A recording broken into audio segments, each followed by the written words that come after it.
नमस्कार दर्शकों, मैं doctor Devesh Kumar Mishra, associate professor, Sanskrit विभाग, मानविकी विद्यापीठ, इग्नू। आज हम लोग स्नातकोत्तर डिप्लोमा जो वास्तुशास्त्र में है उसके पाठ्यक्रमों के विषय में और उसकी रूपरेखा के विषय में बातचीत करेंगे। आप सभी छात्रों का, दर्शकों का, श्रोताओं का बहुत बहुत स्वागत है। सत्यता यह है कि भारतीय वास्तुशास्त्र और भारतीय वास्तुशास्त्र पर पाश्चात्य का कोई भी प्रभाव, यह हमें जानना बहुत ही आवश्यक होता है। क्यों आवश्यक होता है? इसीलिए आज हम इस बातचीत की शीर्षक ही हमने वास्तुशास्त्र की रूपरेखा रखा है, और वो भी भारतीय वास्तुशास्त्र, क्योंकि हम भारत देश के निवासी हैं। और भारतीय क्या होता है, सबसे पहले ये हमें जानना चाहिए। हम लोग भारतीय शब्द का प्रयोग बहुत करते हैं, तो भारतीय वास्तव में क्या है जिसको हम भारतीय कहेंगे? देखिए, सबसे पहले हमें भारतीय जानने के लिए एक बात अवश्य मन में बैठानी होगी कि जो भारत में होता है वही भारतीय है। भारत का होता है वह भारतीय नहीं होता। में और का में अंतर होता है, जैसे धनी और धनवान में अंतर होता है। तो जिसमें धन होता है उसको धनी बोलते हैं, और जिसके पास धन होता है उसे धनवान बोलते हैं। ठीक उसी प्रकार जो भारत में होता है उसे भारतीय कहते हैं। भारत में क्या होता है? में का अर्थ है, पहले भारत में वेद होता है, भारत में ही पुराण होते हैं, भारत में ही उपनिषद होते हैं, भारत में ही स्मृतियाँ होती हैं, भारत में महाकाव्य और नाटक। भारत ही एक ऐसा देश है जहाँ ऋषि होते हैं। भारत ही एक ऐसा देश है जहाँ वेद तो होते ही हैं, वेद के अंग जिन्हें शास्त्र कहा जाता है। इन्हीं शास्त्रों और वेद के बीच में एक आगम शब्द भी आता है, तो आगम भी हम जानते हैं। हम इसलिए भारतीय हैं। ये सब भारत में होता है। तो जो भारत में होता है, अर्थात जिसे वास्तुशास्त्र है, तो ये भारतीय क्यों है? क्योंकि इसका कहीं न कहीं जन्म, इसकी कहीं न कहीं जड़ें निश्चित रूप से भारत में ही उद्भूत हुई हैं। तो जो जड़ें भारत में उद्भूत हुई, जिनका भारत में विकास हुआ, जो पुष्पित और पल्लवित हुई, जिनके विषय में भारतीय आचार्यों ने, ऋषियों ने चिंतन किया और उन्हें सिद्धांत के रूप में दिया, जिससे समाज के प्रत्येक व्यक्ति को लाभ मिल सके, ऐसी संकल्पना को, ऐसे सिद्धांत को, इस प्रकार की चर्चा को, इस प्रकार के ग्रंथ को और उपयोगी ज्ञानात्मक स्थितियों को हम सीधे सीधे भारतीय कहेंगे। तो हमने आपसे यह कहा कि जो भारत में होता है वही भारतीय है, तो इसके मूल में सबसे प्रथम उदाहरण दिया कि वेद भारत में होते हैं। वस्तुतः वेद संपूर्ण सृष्टि के लिए हैं, संपूर्ण मानव जाति के लिए हैं, संपूर्ण भूभाग के लिए हैं, किंतु इनका प्राकट्य, इनका दर्शन, इनके मंत्रों में देवताओं के कार्यों का, उनके पराक्रमों का, उनके प्रयोजनों का जो दर्शन किया गया, वो दर्शन ऋषियों ने किया, और ऋषियों ने ही करके हमें काम लायक उन्हें कह करके दिया कि आपका प्रयोजन इस मंत्र से सिद्ध होगा, आपका प्रयोजन इस मंत्र से सिद्ध होगा, आपका प्रयोजन इस मंत्र से सिद्ध होगा। ये कार्य किसने किया? ऋषियों ने किया। तो भारते भवः भारतीयः या भारते भवम भारतीयम, अर्थात जो भारत में होता है वही भारतीय है, और जो भारत में होता है वही भारतीय है। अब आप समझ गए होंगे कि भारतीय क्यों कहा जाता है।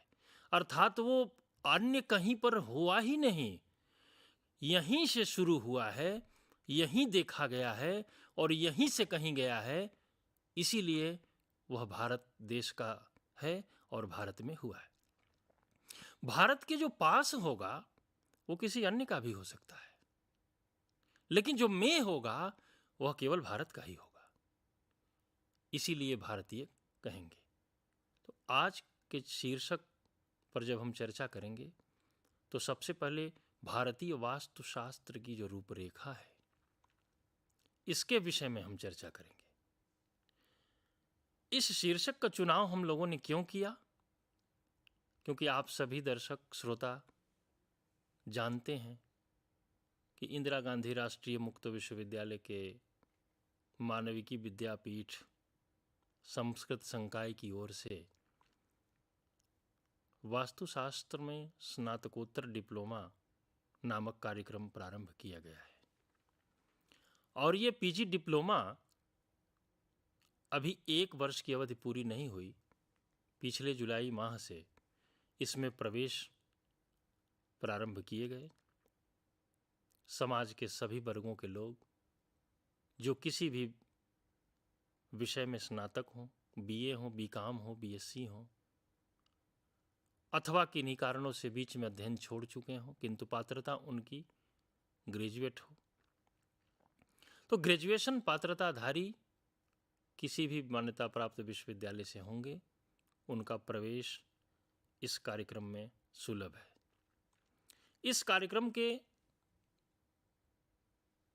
प्रारंभ करने का जो मुख्य प्रयोजन है, इस कार्यक्रम को शुरू करने का जो इग्नू से मुख्य प्रयोजन है वो यह है कि इग्नू ही एक ऐसा विश्वविद्यालय है भारत का जहां पर पढ़ाई जाने वाली विषय वस्तु का लेखन कराया जाता है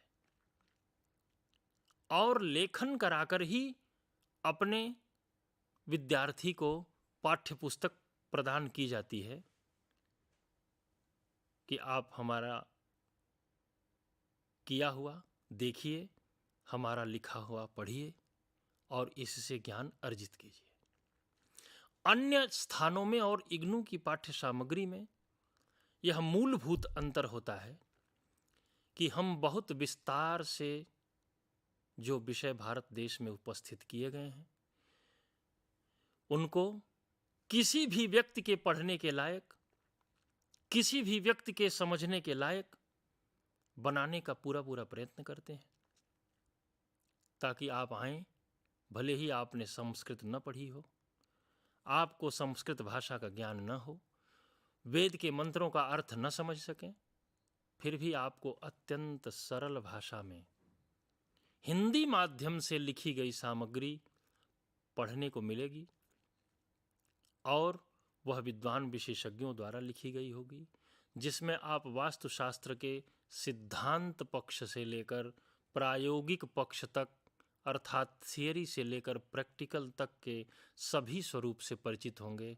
और वास्तुविद्या में निपुण होने के लिए, वास्तुविद्या में दक्ष होने के लिए, सक्षम और समर्थ होने के लिए, किसी का भी मार्गदर्शन करने भर का ज्ञान प्राप्त करने के लिए अथवा रोजगार उत्पन्न करने के लिए, रोजगार में दिशा देने के लिए कितना उपयोगी होगा जब आप इस कार्यक्रम में प्रवेश लेंगे, पढ़ेंगे, तब जानेंगे। मैं एक बार पुनः निवेदन करना चाहता हूं कि अन्य स्थानों पर भी वास्तुशास्त्र में कार्यक्रम पाठ्यक्रम चलाए जा रहे हैं, किंतु अध्ययन सामग्री और कक्षा शिक्षण में यही मूलभूत अंतर है। इंदिरा गांधी राष्ट्रीय मुक्त विश्वविद्यालय का जो यह वास्तुशास्त्र का स्नातकोत्तर डिप्लोमा है, यह 32 क्रेडिट का कार्यक्रम है। 32 क्रेडिट में 8 क्रेडिट के 4 प्रश्न पत्र बनाए गए हैं। इन 4 प्रश्न पत्रों में सर्वप्रथम आपको वास्तुशास्त्र का स्वरूप एवं इसका इतिहास पढ़ने को प्राप्त होगा। अत्यंत सरल भाषा में आप वास्तु का इतिहास और इसका स्वरूप देखेंगे कि क्या है ये वास्तु, वास्तु को शास्त्र क्यों कहा गया, क्या केवल वास्तु ही रहता तो नहीं काम चल जाता। ये सब बातें आपको मिलेंगी। यदि भारत में वास्तुशास्त्र है तो वह कितना प्राचीन है, कब से शुरू हुआ, इसके ऋषि कौन हैं, इसके आचार्य कौन हैं, कौन लोगों ने शोध करके इसे बनाया और इसको उपयोग करने के लायक समाज में दिया। इन सब बातों का क्रमशः अध्ययन करने के लिए आपको 4 पाठ्यक्रमों की ओर से गुजरना होगा, जिसमें प्रथम पाठ्यक्रम वास्तुशास्त्र की रूपरेखा के लिए प्रस्तुत किया गया है। वह यही है वास्तुशास्त्र का स्वरूप एवं इतिहास। ये स्वरूप क्या है, जिस पर मैं पहले से ही बात कर रहा हूं। देखिए, स्वरूप कभी बदलता नहीं है, रूप ही हमेशा बदलते हैं। जो बदले न उसे स्वरूप कहते हैं, और जो बार बार बदल जाए उसे रूप कहते हैं। स्वरूप और रूप में यही फर्क होता है। स्वरूप क्या है? स्वरूप मूल रूप में वह स्थिति है जिससे हम कुछ भी प्राप्त करते हैं, और जब हम प्राप्त कर लेते हैं तो दूसरे के लायक बनाने के लिए जितनी स्थितियों में हम उसको बनाते जाते हैं, जितने लोगों के लायक बनाते जाते हैं, वह उसका रूप बनता चला जाता है। यह स्वरूप और रूप में भेद है। तो वास्तुशास्त्र का स्वरूप क्या है? सबसे पहले हम वेद में चलेंगे। भारत में देखिए, किसी भी विद्या की बात करनी होगी तो सबसे पहले वेद की बात करनी पड़ेगी। वेदोखिलो सर्वमूलम वेदाः प्रमाणम। सर्वमूल है वेद, सभी विद्याओं के मूल में वेद हैं। ऋग्वेद, यजुर्वेद, सामवेद और अथर्ववेद यह मूल हैं, और यही सभी विद्याओं के मूल में हैं। भारत में जितनी विद्याएं हैं, इनका मूल ढूंढना हो तो आपको वेद में जाना ही पड़ेगा, वेद का नाम लेना ही पड़ेगा। वेद में इन विद्याओं का विस्तार भले ही न प्राप्त हो, लेकिन सूत्र रूप में, शब्द के रूप में, चर्चा के रूप में कहीं न कहीं आपको समस्त विद्याओं की संज्ञा मिलेगी, सूत्र मिलेंगे, परिभाषाएं मिलेंगी। उसी प्रकार वास्तु का भी मिलेगा। वेदों के उपवेद भी हैं, उपवेदों के भी उपवेद हैं। इसलिए सबसे पहले हम वेद की बात करते हैं। वास्तुशास्त्र स्थापत्य वेद का उपवेद है, और फिर जब यह उपवेद है तो फिर इसका शास्त्र होगा। तो शास्त्रीयता इसकी क्या है, क्यों यह शास्त्र बन गया?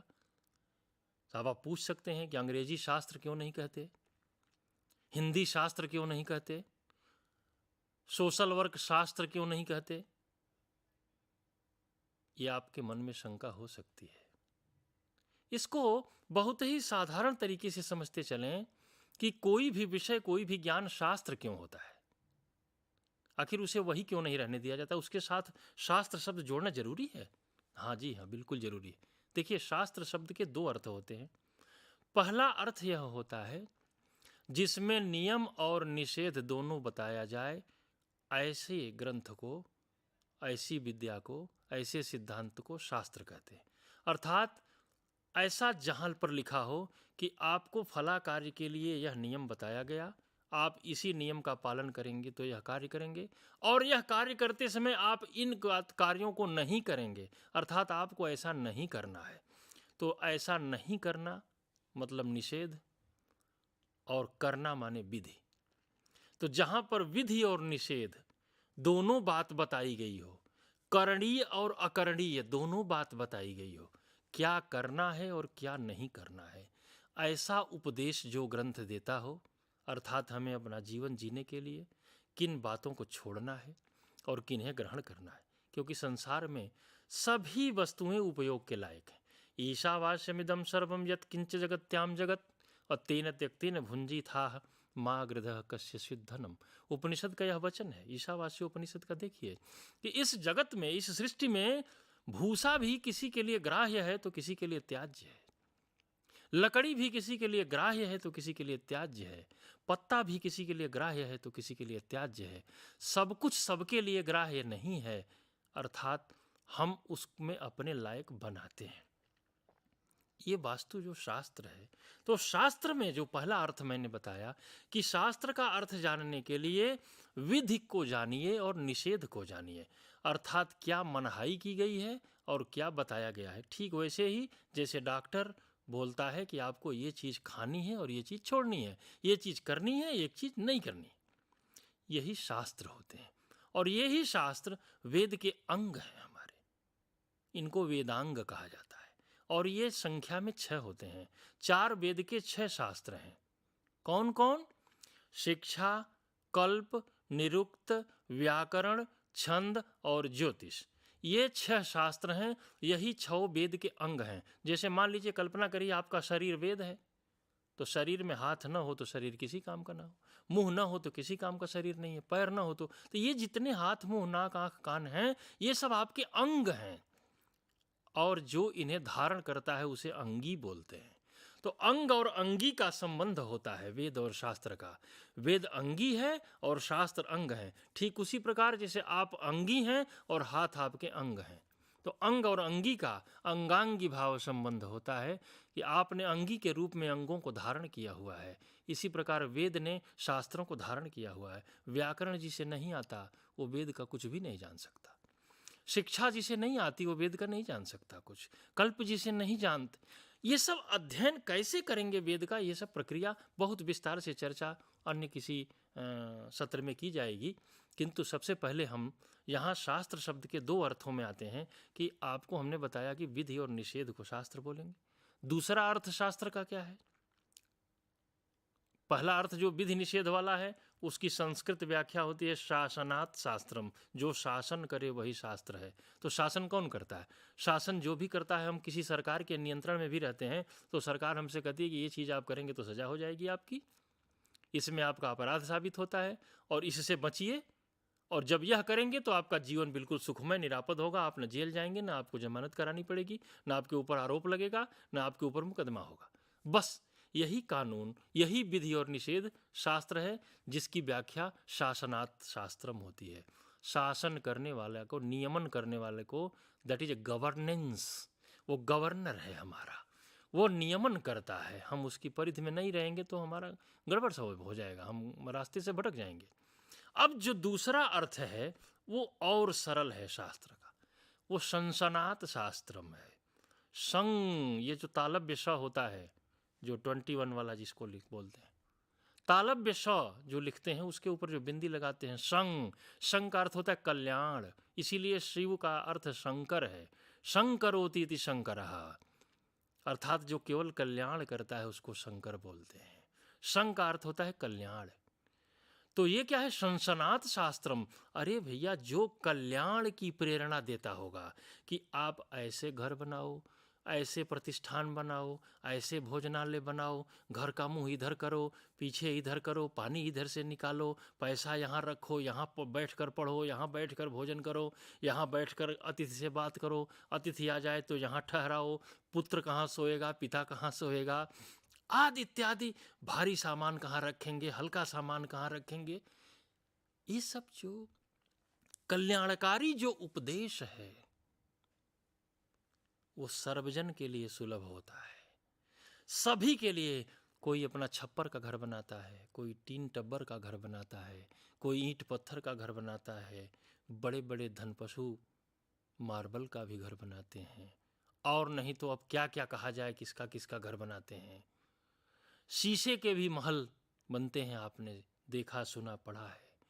ये सब जो क्रियाएं हैं, इनमें कल्याणकारी रास्ता क्या है, कैसे हम निरापद रहेंगे, इसकी चर्चा करने वाला, इसके नियम बताने वाला जो शास्त्र है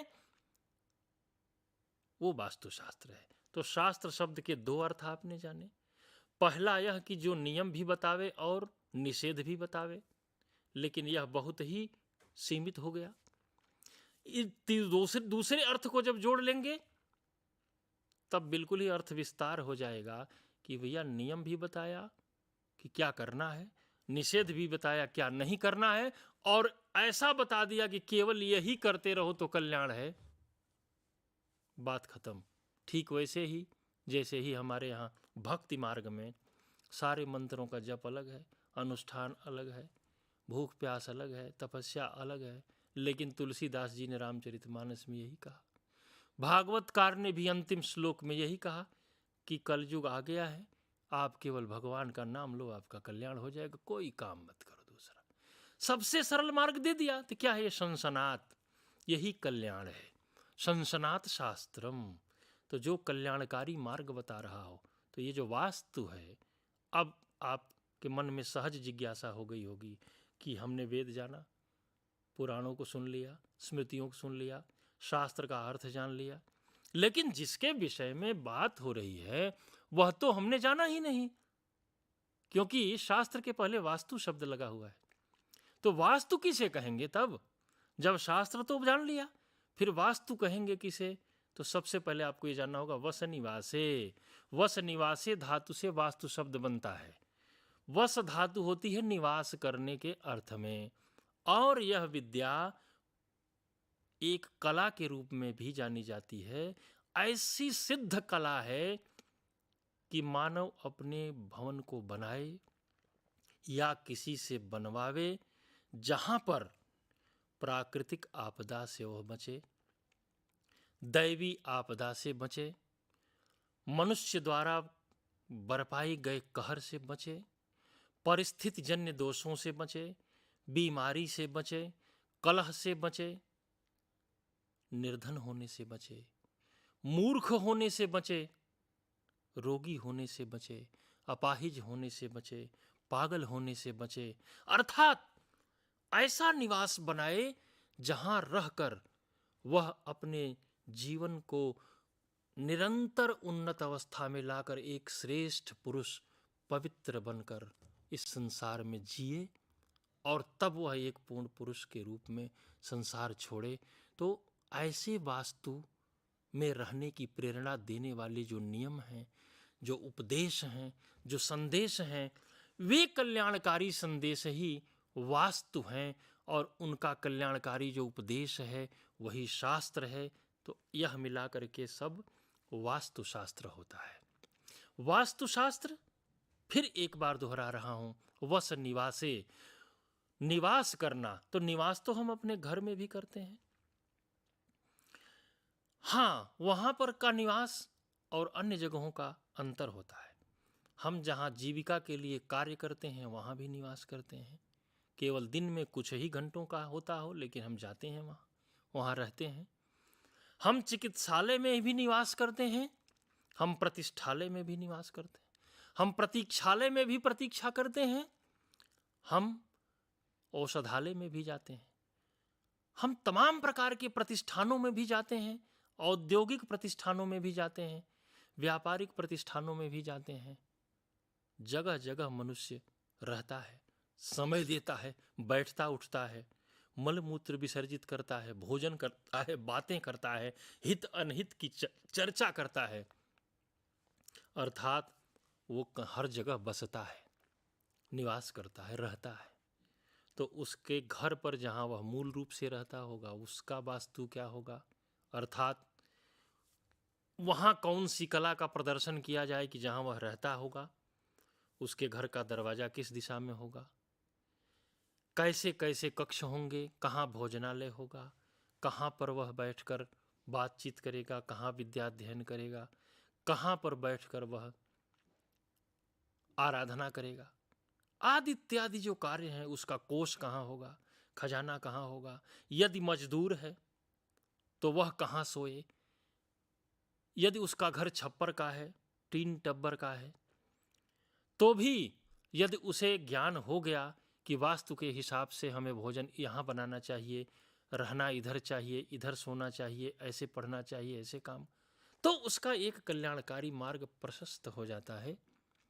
इसलिए यह वास्तुशास्त्र हमें ऐसी सिद्ध कला का उपदेश देता है जिसमें हम प्राकृतिक आपदाओं से बचने के लिए सारे के सारे ज्ञान प्राप्त करते हैं, और हम अपनी कला के द्वारा भी कोई दोष उत्पन्न न करने पाएं, और यदि दोष उत्पन्न भी होगा तो उसका समाधान क्या है, इसका जो संदेश है इसकी जो विधि है वो बताने वाला जो शास्त्र है उसका नाम वास्तुशास्त्र है। तो भारतीय वास्तु क्या है? अब हम आएंगे भारतीय वास्तु पर। यजुर्वेद का एक मंत्र है, आप देखेंगे, नमो वास्तुपाय। शिव जो हैं, ये शिव क्या हैं? वास्तु के देवता हैं। सबसे पहले शिव वास्तु है, कल्याण जी से मैंने बोला नमो वास्तुपाय। वास्तुपाय को नमस्कार है। आज हमारे यहाँ संप्रदाय, जाति, वर्ण इत्यादि बहुत सारे बहस विमर्श चल रहे हैं। लोगों को शंका होती है। नहीं, देखिए, शास्त्र मानव मात्र के लिए है, वेद मानव मात्र के लिए है, किसी वर्ग का नहीं है, किसी विशेष व्यक्ति का नहीं है, समाज के सभी के लिए है। इसलिए आप कल्पना करें कि वास्तुशास्त्र के उन ऋषियों के बारे में, उन आचार्यों के बारे में जिन्होंने हमें यह शरण दिया है, हमें यह मार्ग दिया है। तो दर्शकों, आपका जो यह वास्तुशास्त्र में स्नातकोत्तर डिप्लोमा है, इसका जो द्वितीय पाठ्यक्रम है वह गृहपिंड विचार एवं गृहारंभ है। पहला तो वास्तुशास्त्र का स्वरूप था, तो गृहपिंड विचार एवं गृहारंभ है। इसीलिए कहा गया कि जब आप पहले स्वरूप और इतिहास जानेंगे तो अगले क्रम में आप चूंकि जहां मूल रूप से निवास करते हैं तो आप पहले गृहपिंड जानिए कि गृहपिंड का अर्थ होता है एक निर्धारित एरिया, एक क्षेत्रफल। कैसे होगा, कितना होगा, किस प्रकार का होगा, और गृहारंभ करें तो किस प्रकार करें, कब करें और कब स्थिति हमारी बनती है ठीक से, ऐसा करें। तीसरा जो है वो गृह एवं व्यावसायिक वास्तु है। जब हमने ये विचार कर लिया, पढ़ लिया, जान लिया, तब हम व्यावसायिक वास्तु की ओर आएंगे और घर बनाने की ओर आएंगे। हमने घर भी बना लिया, और जब घर बना लिया तो हमारा जो रोजगार है वह कैसे होगा, यदि हम उसके लिए भी कोई निर्माण करना चाहते हैं तो व्यावसायिक रूप से हमें वास्तु के किन नियमों का पालन करना चाहिए, ये हम तीसरे पाठ्यक्रम में जानेंगे। चौथे पाठ्यक्रम में जानने के लिए हमें जो पूरी की पूरी प्रायोगिक जानकारी हमें हासिल करनी है, उसके लिए प्रासाद, ग्राम एवं नगर वास्तु। क्योंकि आपने देखा होगा सरकारी योजनाओं में हमेशा कोई न कोई योजना आती रहती है। ग्राम विकास योजना, पंचायत योजना, नगर बसाने की योजना, आप देखते रहते हैं नई नई योजनाएं सरकार लागू करती है। तो उन योजनाओं को सफल सिद्ध करने के लिए नगर को किस दिशा में बसाया जाए, गेट किधर बने, जलाशय किधर हो, सीवर कहाँ हो, कैसे हो, किस प्रकार का हो, ये अंतिम रूप से राजप्रासाद, जैसे राष्ट्रपति भवन बनना है, संसद भवन बनना है, प्रधानमंत्री का आवास बनना है, बड़े बड़े अधिकारियों के आवास निवास बनने हैं, कमिश्नर का, आईजी का, डीआईजी का, किसी का भी, ये सब जानने के लिए। और गांव बसाना है नया, मान लीजिए किसी पर्वत के किनारे कहीं नदी ने किसी गांव को डुबो दिया, विस्थापित करना है, नया गांव बसाना है, कहाँ उस गांव को किस दिशा में बसा दिया जाए कि वहाँ के लोगों को प्राकृतिक आपदा का कम सामना करना पड़े। इन सब जानकारियों के लिए जो सिद्ध बातें ऋषियों ने कही, आचार्यों ने कही, मुनियों ने कही, जो यही हमारे रिसर्चर हैं, यही हमारे भारत के वैज्ञानिक हैं, यही हमारे मार्गदर्शक हैं, इनके द्वारा बताए गए नियमों पर जब हम चलेंगे और इनके द्वारा बताए गए नियमों का हम पालन करेंगे, तब हम शास्त्रवेत्ता कहलाएंगे और शास्त्र पढ़ने के का फल प्राप्त करने वाले कहलाएंगे।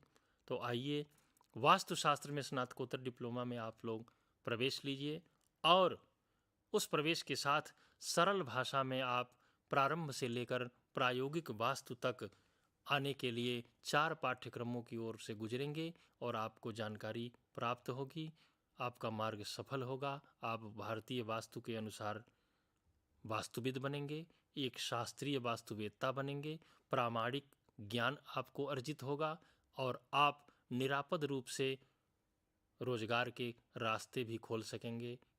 इन्हीं शब्दों के साथ भाग 2 वाली चर्चा में पुनः मिलते हैं। धन्यवाद।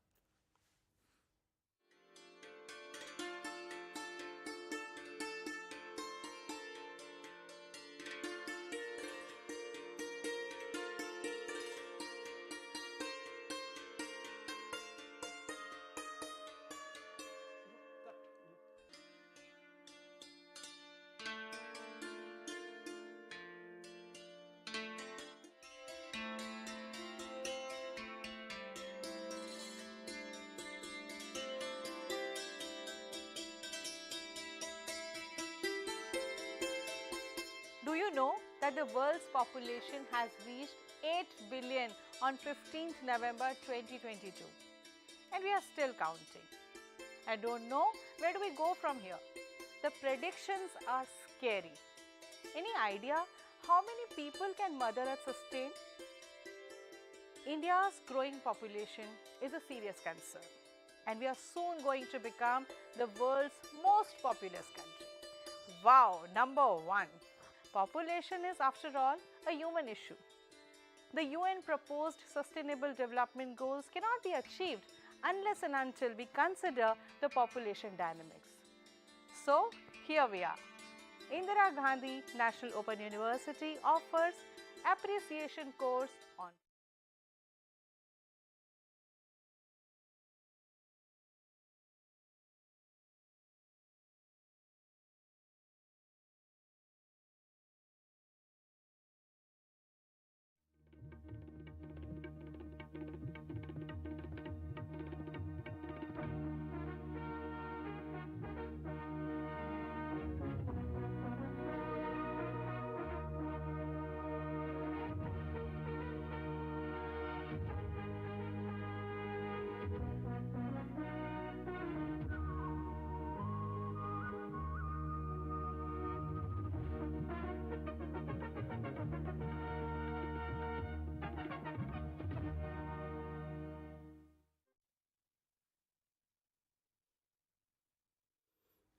अजीज़ तलबा व तलबात और सामाइन आदाब।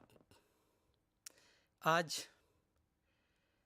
हम उर्दू अफ़साने की एक ऐसी उसका ऐसा अफ़साना जिस पर हिंदुस्तानी समाज में जिसका नाम सुनते ही एक जहनों में एक नई बात आ जाती है, यानी कि नया कानून। नया कानून के अफसाना निगार सादत हसन मंटो है, और पहले मंटो का सरसरी तौर पर तारुफ कराया जाएगा। सादत हसन मंटो 1912 में ज़िला लुधियाना के पास एक कस्बा समराला वहाँ पैदा हुए। चूँकि इनके वालिद जज थे, यानी कि मुंसिफ थे, और इनको कि कभी माली दुश्वारियों का सामना तो नहीं करना पड़ा, लेकिन जब ये अमृतसर के मुस्लिम कॉलेज में पढ़ रहे थे तब इनको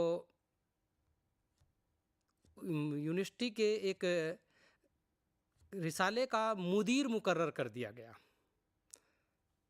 लेकिन उसके मुदीर तो ये बन गए, एडिटर तो बन गए, लेकिन एग्ज़ाम में, इम्तिहान में फ़ेल हो गए। मायूसी में इन्हें कॉलेज छोड़ना पड़ा और इनकी ग्रेजुएशन यानी कि बीए अधूरी रह गई। उसके कुछ अरसे बाद इनको अलीगढ़ मुस्लिम यूनिवर्सिटी यानी कि एएमयू में इनको दोबारा दाखिल कराया गया, लेकिन वहाँ तब दिक्की, यानी कि जिसको टीबी की बीमारी कहते हैं, उसकी बीमारी की वजह से इनको वहाँ से भी इन्हें वापस लौटना पड़ा, और इस तरह ये बीए यानी कि ग्रेजुएट नहीं हो पाए। इन्होंने बहुत सारे अफसाने लिखे हैं सादत हसन मंटो ने, लेकिन जो पहला अफसाना है इनका वो तमाशा के नाम से अमृतसर के एक रिसाले में छपा, और इस अफसाने की देखा देखी दीगर रसायल में भी उसको जगह दी गई, इनके दीगर रसायल ने भी उसको शाये किया। सादत हसन मंटो चूँकि बुनियादी तौर पर अफसाना निगार हैं, और इनके मुतालिक यानी कि कई बड़े अखबारात के, बड़े रसायल के मुदीरान ने इनका जब इंटरव्यू लिया, उस दौरान इन्होंने खुद तस्लीम किया है कि अफसाना मेरी जेब में होता है। इसका मतलब ये है कि ये प्रोफेशनल अफसाना निगार थे, यानी कि पैसे लेने की एवज में अफसाने लिखते थे। शुरू में इनको वो मकबूलियत हासिल नहीं हुई, लेकिन 1936 में ये बम्बई चले गए और फिल्मों के लिए इन्होंने, यानी कि सादत हसन मंटो ने फिल्मों के लिए डायलॉग, मंजर निगारी वगैरह वगैरह और मकालमे लिखने का काम शुरू किया। बम्बई में रहते हुए ही इन्होंने एक रिसाले की भी इदारत की और वहाँ पर इन्होंने एक से बढ़कर एक, यानी कि बहुत अच्छे अच्छे मकालमे लिखे फिल्मों में मंजर निगारी के लिए। ये जाने जाते हैं, इनके बहुत सारे मकालमे बहुत मशहूर हुए। लेकिन किन्हीं वजूहात से सादत हसन मंटो दिल्ली वापस आ गए। 1941 में ऑल इंडिया रेडियो, जो हिंदुस्तान हमारी हुकूमत हिंद का एक सरकारी रेडियो चैनल था, यानी ऑल इंडिया रेडियो में ये ड्रामा नवीस की हैसियत से ये मुलाजिम हो गए और यहीं पर रहते हुए इन्होंने कई अच्छे बेहतरीन ड्रामे भी लिखे जो इनके कुल्लियात में शामिल है। लेकिन दिल्ली इनको रास नहीं आए और 1942 में ये दोबारा बम्बई चले गए। और चूँकि बम्बई में कई ये फिल्म कंपनियों से भी जुड़ रहे, उन्हें मुलाजमत की और 1942 चूँकि हमारी हिंदुस्तानी तारीख़ में बहुत अहमियत का हामिल है, बहुत ज़्यादा, मतलब आप अगर देखा जाए तो हमारी जंग आज़ादी के लिए जद्दोजहद शुरू हो गई थी। इसमें इनका कोई लेना देना तो नहीं रहा, लेकिन हाँ, इन्होंने उससे कुछ सबक हासिल ज़रूर किया और ये इनके कई अफसाने हैं, जैसे अक्टूबर टैक्सिंग और बहुत सारे ऐसे अफसाने जिन पर, यानी कि सादत हसन मंटो पर ये इल्ज़ामात लगते रहे हैं कि इनके यहाँ फहश निगारी है, यानी कि उरियानियत, खुल्लापन, यानी कि जो समाज में अगर उसको कोई पढ़े बाइज़्ज़त इंसान तो उसको एक शर्म महसूस हो। लेकिन सादत हसन मंटो एक उर्दू के ऐसे अफसाना निगार हैं जिन्होंने तवाइफ़ों और कोचवान, यानी कि मजदूर तबका, दलित तबका, कबायली तबकात के बीच में रहकर अफसाने लिखो, ऐसा महसूस होता है। मतलब कि एक एक बात को बारीकी से इन्होंने अपने अफसानों में लिखा है। इनके अफसाने जो इनमें बहुत सारे ऐसे अनासिर हमें मिल जाते हैं कि कई इन पर मुकदमात भी कायम हुए, इस वजह से कि इनके यहाँ फैशन निगारी है, उरियानियत है, और इन्होंने उन मुकदमात की पैरवी भी कई वकील साहिबान से कराई।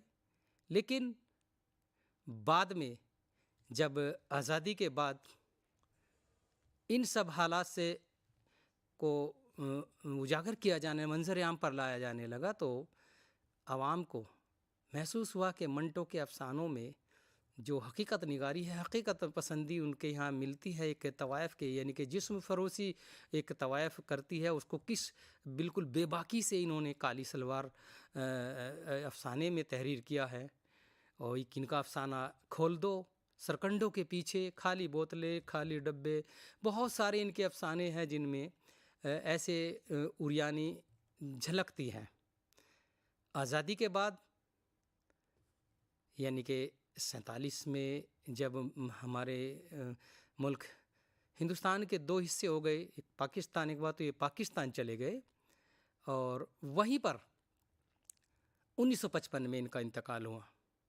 अब इनकी अफसाना निगारी पर बहस की जाए तो उर्दू के अजीम अफसाना निगारों में शामिल होते हैं, क्योंकि अजीम अफसाना निगार वही होता है जो आवाम के मसाइल को बिल्कुल इस तरह, इस बेबाकी से बयान करें ताकि वो आवाम तक पहुँचे, हुकूमत तक पहुँचे और उससे हमारा मुआसरा, यानी कि समाज, उससे वाकिफ़ हो जाए कि समाज में बुराई किस हद तक फैली हुई है। सादत हसन मंटो ने ये काम बहुत ही एक इस तरीके से किया जैसे आज के दौर में एक आज़ादाना तौर पर एक सहाफ़ी करता है, यानी कि उसको हुकूमत का डर नहीं होता, वो आवाम की बात को बहुत साफ गोई से और के साथ में तहरीर करता है या कुछ चैनल्स जो दिखाते हैं। तो मंटो ने उस वक्त किसी तंजीम के डरे बगैर, किसी तंजीम से डरे बगैर उन्होंने ऐसे ऐसे अफसाने तहरीर किए कि जिनको अगर अकेले में इंसान पढ़े तो ख़ुद में शर्म आ जाए, लेकिन मंटो ने ये काम बखूबी अंजाम दिया। और यही वजह है कि मंटो के अफसानों को पढ़कर कई जगह उन पर मुकदमात भी हुए, लेकिन खैर इस बात को छोड़िए। बात यहाँ ये आ जाती है कि मंटो ने आवाम के मसाइल को पेश किया, जो समाज में बुराई थी उनको पेश किया। जिस तबके को समाज में बिल्कुल गिरी हुई नज़रों से देखते हैं, उसके मसाइल को उन्होंने ऐसे तहरीर किया जैसे कुछ दिन उन्होंने उनके बीच में गुजारे हों। बहुत सारे अफसाने हैं, कई अफसानी मजमूए हैं, लेकिन आज जिस अफसाने यानी कि सादत हसन मंटो के जिस अफसाने पर हम उनका तज़िया करेंगे वो अफसाना है नया कानून। नया कानून उनके दीगर अफसानों से कुछ हट करके है। जैसे मैंने अभी जिक्र किया कि उन पर फहश निगारी के इल्ज़ामात लगते रहे, कई अफसाने उनके ऐसे हैं जो इनसे बिल्कुल अलग हट करके हैं। जैसे टोबा टैक्सिंग तक़सीम हिंद को लेकर के लिखा गया। नया कानून आज़ादी से कब्ल जो अनासिर हमारे अवाम में, हमारे मुआसरे में फैल रहे थे, मतलब सुनाई दे रहे थे, अवाम में बेदारी आ रही थी, अवाम बेचैन था कि हम आज़ाद होंगे, हमारा अपना कानून होगा। इस पर सादत हसन मंटो ने इस अफसाने में अब बहुत खूबसूरती के साथ में इन्होंने इसको बयान किया है। और चूँकि इस अफसाने में का जो मरकज़ी किरदार है वो मंगू कोचवान है। मंगू नाम और कोचवान यानी तांगा चलाने वाला। तो लाहौर शहर का इसमें ज़िक्र है कि मंगू कोचवान स्टेशन के बाहर तांगा स्टैंड पे, जिसको उन्होंने अड्डा बोला है, अड्डे पर बैठा है और वहाँ पर अपने एक दोस्त गामा चौधरी से वो गुफ्तगू कर रहे हैं कि देख लेना, उसके चौड़े कंधे पर हाथ रखते हुए कहते हैं कि देख लेना, एक दिन हम आज़ाद होंगे और वो दिन ज़्यादा दूर नहीं है, बहुत जल्दी हम आज़ाद होंगे, हमारा अपना कानून होगा, हम अंग्रेज़ों के चंगुल से आज़ाद हो जाएंगे। मंगू कोचवान अपने इन ख़यालात का इजहार किस बेस पे करता है, किन बिना पे करता है?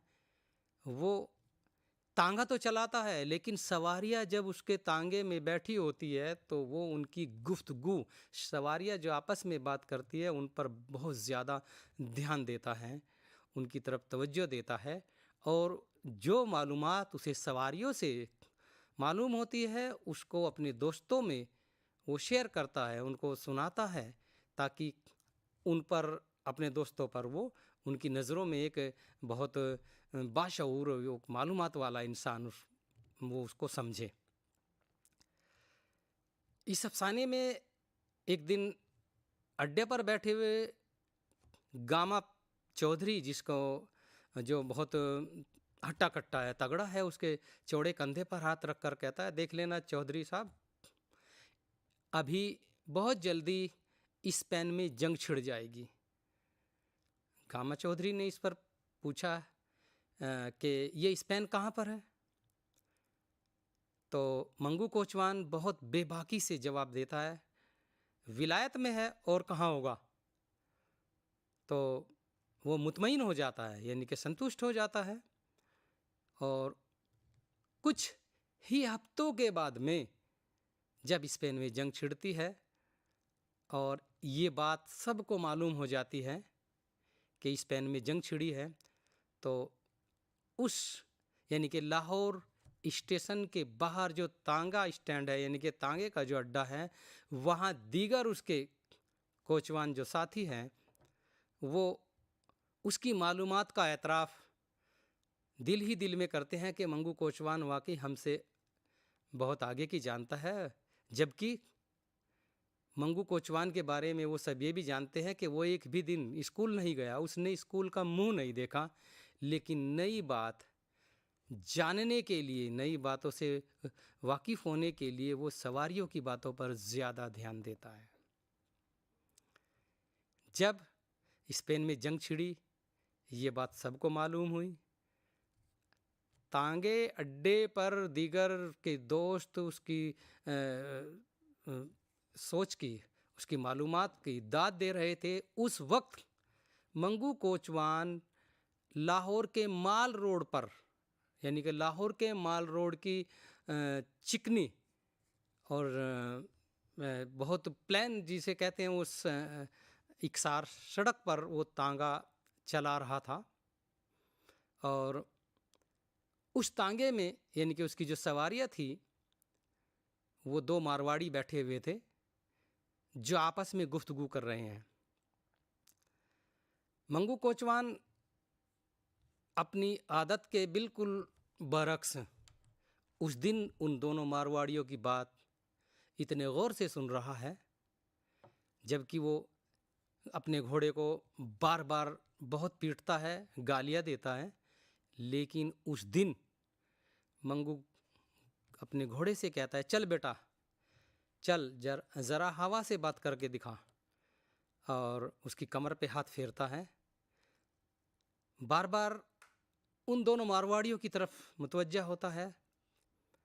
मारवाड़ी आपस में गुफ्तगू कर रहे हैं कि देख लेना, 1 अप्रैल से नया कानून नाफिज हो जाएगा। दूसरा मारवाड़ी कहता है, क्या ब्याज के मुतालिक भी कोई कानून बनेगा?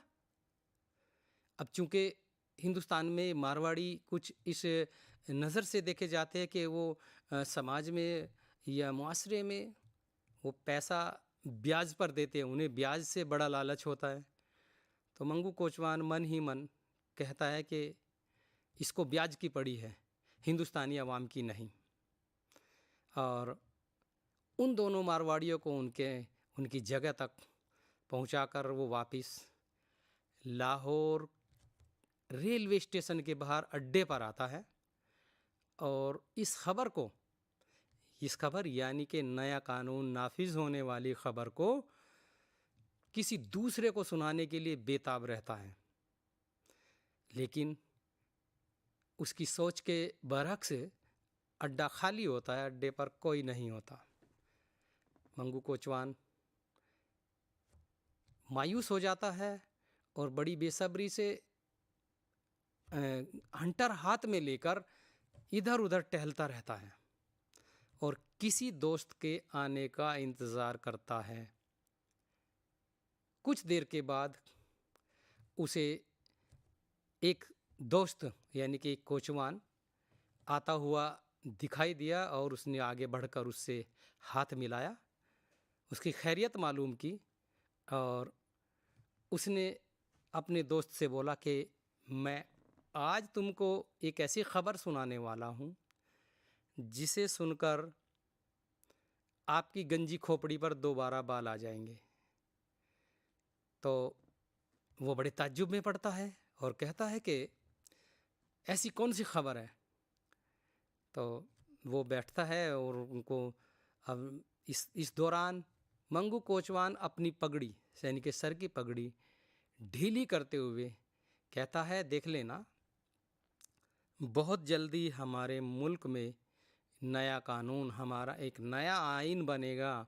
आइन यानी कॉन्स्टिट्यूशन, संविधान बनेगा जिसके मुताबिक हम आज़ाद होंगे, हमारा अपना कानून होगा और हम इन गोरी चमड़ी बंदर की औलादों, यानी कि वो अंग्रेज़ों को इस नाम से कहकर उनसे मुखातिब होता है कि उनके मुतालिक उसका नज़रिया है कि जैसे वो अपने दोस्त एक बार अपने दोस्त गामा चौधरी से ये कहता है कि मैं जब इन अंग्रेज़ों को देखता हूँ, इनके चेहरे की सलवटदार झुर्रियों और इनके लाल सुर्ख चेहरे को मैं देखता हूँ तो मुझे मतली सी आ जाती है और ऐसा महसूस होता है जैसे किसी लाश पर जब लाश सड़ने के बाद उसके ऊपर की झिल्ली उतर जाती है, तो मुझे ऐसा इनको देखकर ऐसा महसूस होता है, इसीलिए मुझे मतली सी आ जाती है और अंग्रेज़ों से बेहद नफ़रत करता है। वजह ये भी रहती है कि उसके तांगे में जितने अंग्रेज़ अफ़सरान बैठते हैं, वो उसको पैसे भी कम देते हैं और डाँटते भी हैं। खुद मंगू कोचवान इस बात को एक बार एतराफ़ करता है कि ये हमें कुत्ता कहकर बुलाते हैं, कुत्ते से बदतर हमें तो इंसान ही नहीं समझते। अपना सिक्का हमारे देश में चला रहे हैं, आए थे आग लेने, घर पर ही कब्ज़ा कर बैठे। इस बात को यानी कि मुहावरों का भी इस्तेमाल करता है और बात बात पर उनको गाली देता है। आज भी वही हुआ। सादत हसन मंटो ने इस बात को ऐसे तहरीर किया है, वो कहते हैं कि इतनी मोटी गाली देने के बाद में वो अड्डे पर बैठ गया और अपने दोस्त को नए कानून की मालूमात फराहिम कराने के लिए जो बेकरार था वो कराने लगता है और कहता है कि अब बहुत जल्दी हम आज़ाद होंगे। अब चूँकि लाहौर का ये लाहौर शहर का वाक़या है, लाहौर शहर का को सादत हसन मंटो ने उसकी सड़क माल रोड, मीना बाज़ार, इन सब का ज़िक्र किया है। मीना बाज़ार का ज़िक्र करते हुए कहते हैं कि मंगू कोचवान की आदत में ये शुमार है कि वो जब भी उस बाज़ार से उधर की कोई सवारी लेकर के जाता है तो दीनू हलवाई के यहाँ कम से कम आध सेर दही की लस्सी पीकर आता है और दूसरे उसके साथी कोचवान भी उसको पहचान लेते हैं, क्योंकि उसकी मोटी मोटी मूँछों पर लस्सी, सफ़ेद लस्सी दिखाई देती है और वो उनको एक तरफ मुंह में लेकर के उसको चूसता है। तो ये उसकी आदत है और दीगर यानी कि दूसरे कोचवान भी उसकी इस बात पर हंसते हैं। आज उसको यानी कि मंगू कोचवान को एक अंग्रेज़ अफ़सर जो उसके तांगे में बैठकर कहीं जाने की कोशिश में होता है, मंगू कोचवान उसको बैठा तो लेता है और रास्ते में उसको किसी बात पर उससे तू मैं हो जाती है, यानी कि उस पर झगड़े पे उतारू हो जाता है। आखिर में जब वो अपने मंजिल तक पहुंचकर उसके तांगे से उतरता है तो उसको पैसे देने से मना कर देता है। इस पर मंगू कोचवान, चूँकि जिसके जहन में पहले से ये बात घर कर गई थी कि अब 1 अप्रैल यानी कि 1 अप्रैल से नया कानून नाफिज होने वाला है, तो उसके दिल और दिमाग से उनकी अंग्रेज़ों की जो दहशत है वो निकल जाती है और बिल्कुल इस बात के लिए वो मुतमईन रहता है कि 1 अप्रैल में दिन ही कितने बचे हैं, हमारा कानून होगा, इनसे छुटकारा मिलेगा, अब इनकी कुछ नहीं चलेगी, हम आज़ाद होंगे और हमारे ऊपर किसी की ज़ोर ज़बरदस्ती नहीं होगी। इन्हीं सब बातों को वो बिल्कुल अपने दिलो दिमाग में बैठा लेता है और जब अंग्रेज़ अफ़सर जो उसके तांगे में बैठकर अपनी मंजिल तक पहुंच जाता है और वो पैसे देने से इनकार कर देता है, तो उसका गुस्सा 7वें आसमान पर होता है और मंगू कोचवान उस अंग्रेज़ को जब वो पैसे मांगता है और वो पैसे देने से उसको मना करता है और ऊपर से गाली भी देता है और इंडियन डॉग कहकर उसको मुखातिब होता है, यानी कि हिंदुस्तानियों को, पूरी हिंदुस्तानी कौम को वो कुत्ता कहकर एक उसको मुखातिब होता है, तो उसको इस बात पे बहुत ज़्यादा गुस्सा आ जाता है और उस अंग्रेज़ अफ़सर को मंगू कोचवान पीटना शुरू कर देता है। और चूँकि मंगू कोचवान हट्टा कट्टा आदमी है, अंग्रेज़ को इतना मारता है कि वो ज़मीन पर गिर पड़ता है। इस दौरान वहाँ पर कुछ देखने वाला हुजूम यानी कि हुजूम जमा हो जाता है और कुछ राह चलते मुसाफिर भी, पुलिस आ जाती है और जब आवाम यानी कि कुछ दूसरे लोग मंगू कोचवान से उस अंग्रेज अफसर को छुड़ाते हैं, तो मंगू कोचवान की चौड़ी छाती, यानी कि उसको गुस्से से उसकी सांसें फूल रही थी और उसकी छाती ऐसी मतलब ऊपर नीचे ऐसी हो रही थी कि वो आज समझ लीजिए उसने अपने दिलो दिमाग की भड़ास निकाल ली हो। और जब भी उसने यानी कि अंग्रेज को की पिटाई करते वक्त जब वो उसको मार रहा था, नया कानून ये उसके मुंह से निकल रहा था। और ये कहता है कि अभी भी वही अकड़, अब नया कानून आने वाला है, अब तुम्हारी कुछ नहीं चलेगी। तो इस दौरान उसको आकर के पुलिस पकड़ लेती है। पुलिस जब उसको पकड़ती है तब भी वो नया कानून आने वाला है, नया कानून बार बार इस बात को इस लफ्ज़ को दोहराता रहता है कि नया कानून आ गया है, नया कानून अब नाफिज होने वाला है हम पर, अब हम तुम्हारे ग़ुलाम नहीं होंगे। और आखिर पुलिस वाले जो 2-3 पुलिस वाले होते हैं वो मंगू कोचवान को पकड़कर थाने में ले जाते हैं।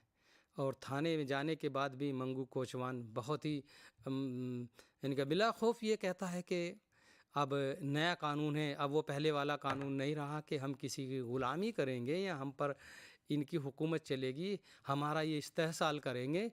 इस बात को बार बार दोहराता रहता है। और तब ज़ोर से उस थाने का थानेदार ये कहता है कि उसको ख़बरदार करते हुए कहता है कि अब चुप रहिए, कानून वही है पुराना, नया कानून क्या होता है, कोई नया कानून नहीं है, कानून पुराना ही है। और आपने गलती की है, आपने मारपीट की है एक अफसर के साथ में, और वो भी गोरे अफसर के साथ में, तो उसको थाने में बंद कर दिया जाता है, या थाने में के हवालात में बंद कर दिया जाता है। वहाँ पर बंद होने के बाद भी अंदर से चिल्लाता रहता है, यानी कि उसकी आवाज़ आती रहती है, नया कानून नया कानून नया कानून। और उसको पुलिस वाले डांटते हैं कि कानून वही है, ये तुम्हारा भ्रम है।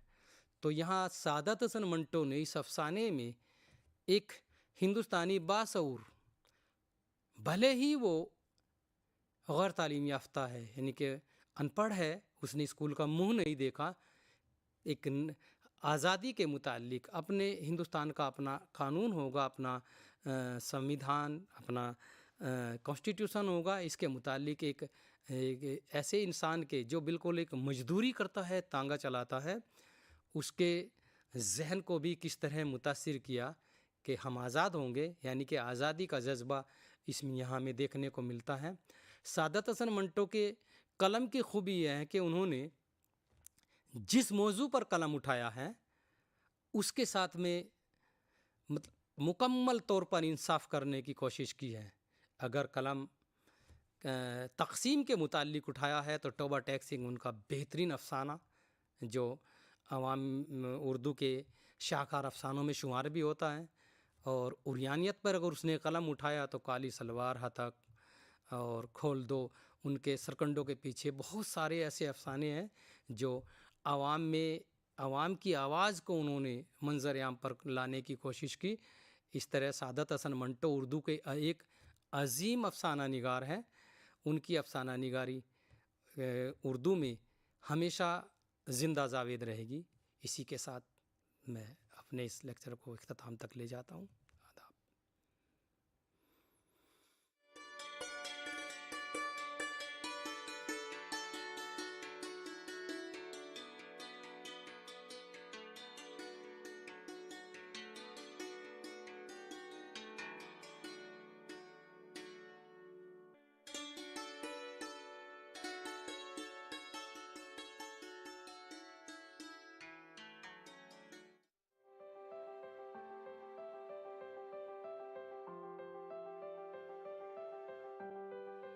A warm welcome to IGNOU. If you are creative, if you can write well, and if you can visualize, mass communication is the correct career option for you. I am going to talk about postgraduate diploma in journalism and mass communication, which is also the first year of MA program in journalism and mass communication. So any learner who has done a postgraduate diploma in journalism and mass communication is eligible to take admission straight away into the second year of our master's program in journalism and mass communication. duration to complete this program is minimum 1 year, and because we have this inherent flexibility in distance education system, you can take up to 3 years to complete this program. The minimum eligibility criteria for taking admission in this program is bachelor's in any discipline. To give you a glimpse of what are the various components of this program, we begin with telling you what mass communication is, what are the various areas, various branches of mass communication.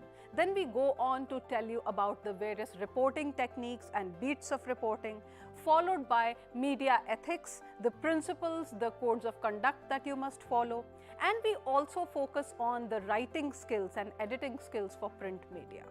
Now, this program comprises of 8 courses of 4 credits each. 25% of the entire program is practical based. So, we have 6 theory courses and 2 practical courses. This program is so designed so that it will be able to make you more employable in the market. So, it helps you build a career in print media, in radio, television, new media, as well as the allied subjects of mass communication, which could be media marketing, advertising, public relations and corporate communications, event management. This can also help you become an entrepreneur in areas like photography or having your own production house and so on. So I hope that you will be excited.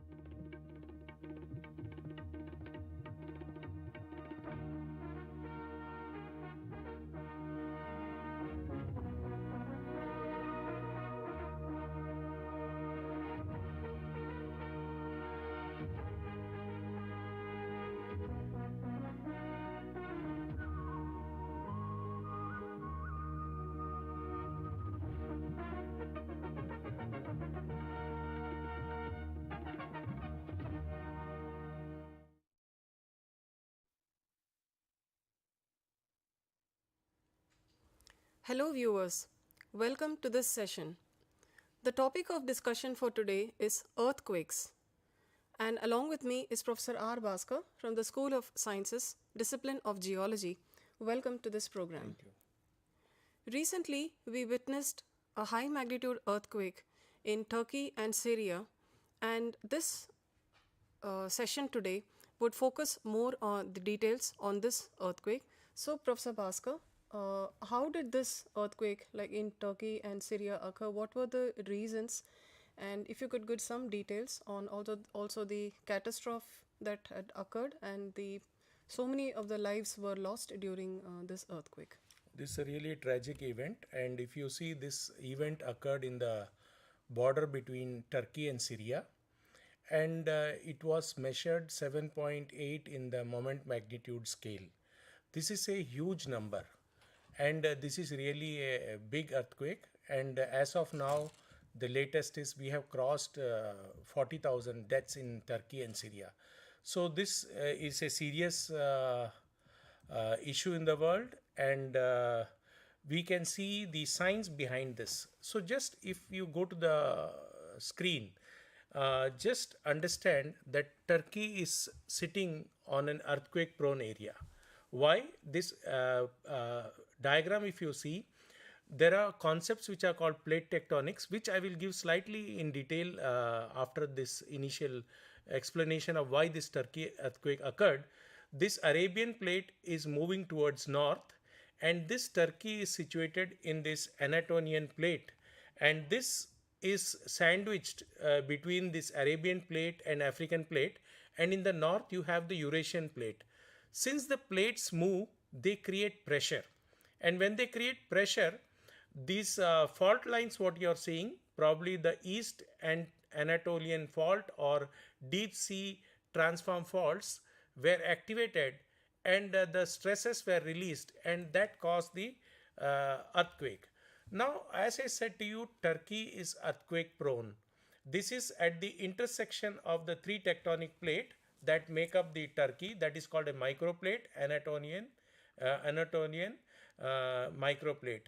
There is surrounded by Arabian and African plate, and in the northern side you have the European plate. So you can see there is tectonic movement, and when tectonic movement is there, there is pressure in the fault zones, and when the pressure in the fault zone releases, that causes the earthquake. So this is the basic reason why it occurred, and being surrounded by these active fault and by these plates, Turkey is very vulnerable to earthquakes. Now if you see the earthquakes, it is probably a strike slip fault which has occurred, and again in that diagram I showed you about East Anatolian fault or Dead Sea transform fault. They are the ones which occurred. In this case, the plates slide past, move each other. Now the question here is whether there were more significant earthquake than this. There were more powerful earthquakes also, and if you see the USGS report, 6 plus earthquakes have occurred within 250 kilometer of this area, and this magnitude what we are seeing today, 7.8 magnitude, that is on February 6th, what we saw, that is larger than the previous earthquake. Now this is releasing almost twice the amount of region's biggest earthquake. Here we have to remember that this is a moment magnitude scale, and each unit rise increases 32 times the energy. So this is a logarithmic scale, and the largest one which we saw earlier in the near was 7.4, and you can see I will be talking about the history of the earthquakes in the Turkish region, where I will tell you the magnitude and location where it has occurred. Now this we believe normally that earthquake when it occurs, that it is because of movement from the epicenter, but this also is due to the fault movements, due to the movement in the fault. And you can see that this magnitude 7.8 earthquake means it has moved, this fault has moved 190 kilometers long and 25 kilometer wide. This implies a widespread disturbance. Now there are also aftershocks which are created. Now once an earthquake occurs, it doesn't end there. There are aftershocks. And why are these aftershocks there? Because the crust readjusts itself to the new situation, and this can be days, months or years. And if you have seen, there are already 3 aftershocks more than magnitude 6 which has occurred, and 11 minutes after the main earthquake 6.7 aftershock occurred. And you can see later in the morning near the Surgu fault another magnitude 7.5 earthquake occurred.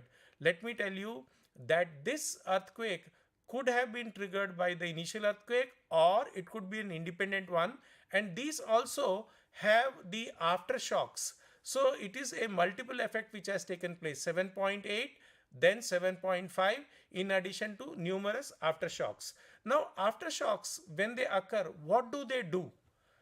They affect the relief movement, rescue efforts, and if the earthquake has shaken the buildings, the aftershocks can really damage further whatever infrastructure is left. So these aftershocks continue for a long time. So have there been some major earthquakes in Turkey even before this one? Yes, there are 4 major earthquakes, if I can give it to the viewers, which they can see in the screen.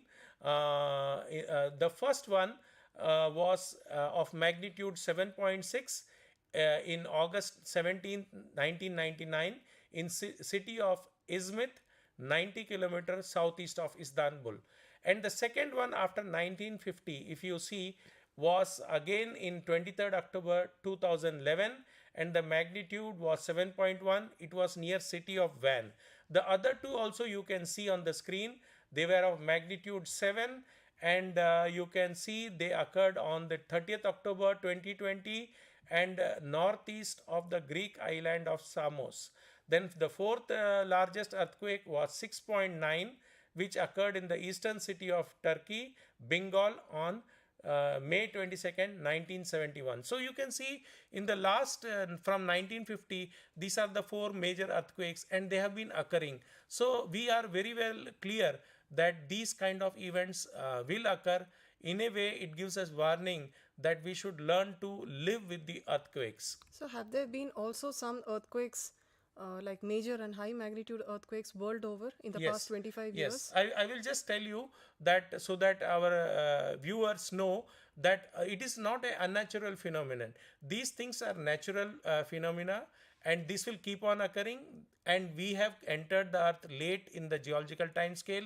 The earth has been undergoing this, and it will continue to do so. And we have to learn to live with earthquakes, and how we do the preparedness, that is also important. If you see the screen, you can see some of the deadliest earthquakes which I have highlighted. The first one which I can tell the viewers is in 2018, a magnitude of 7.5 earthquake. It's Indonesia, triggering a tsunami, killing over 4,300 people. Again, we will not forget, because this was our neighbor which got affected. That was April 25th, 2015, Nepal earthquake. Magnitude was same as what you are seeing in the Turkey earthquake, 7.8, and it kills over 8,800 people. Again, in 2011, we had a high magnitude earthquake of 9, and which was northeast coast of Japan. This also triggered a tsunami, and it killed 18,400 people. Again, if you see, one of the major earthquakes which occurred in China was in May 12, 2008. It was 7.9 magnitude, and it resulted in 87,500 deaths. Then again, you can see another earthquake in 2005, magnitude 7.6 in Pakistan's Kashmir region, where 80,000 people died.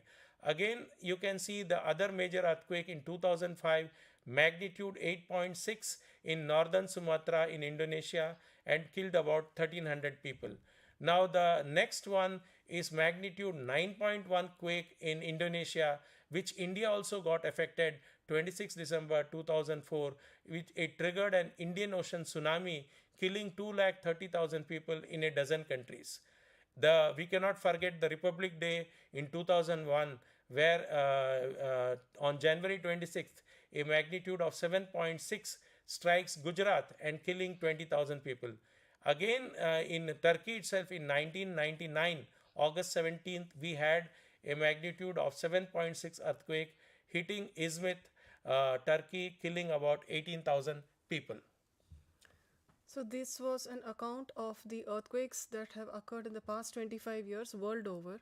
Of course, you did mention about the Bhuj 8th earthquake which happened in India, but have there been, and also the Indonesia Sumatra one, but have there been other earthquakes which have been reported in India, and how prepared are we for earthquake preparedness? Okay, so I will answer your first question, that what are the major ones. If you see the screen, you can see that the first one, which three of them I am quoting here, there are many of them, but the major magnitude I am taking 8.1, January 15, 1934.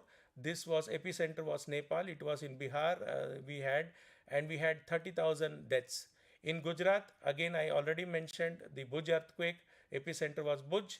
26 January 2001, magnitude 7.7. Toll was over 20,000. Then again we had in Assam magnitude 8.6, which was very big, and 15th August 1950. Toll was 1,500 people. Epicenter was Rima in Tibet.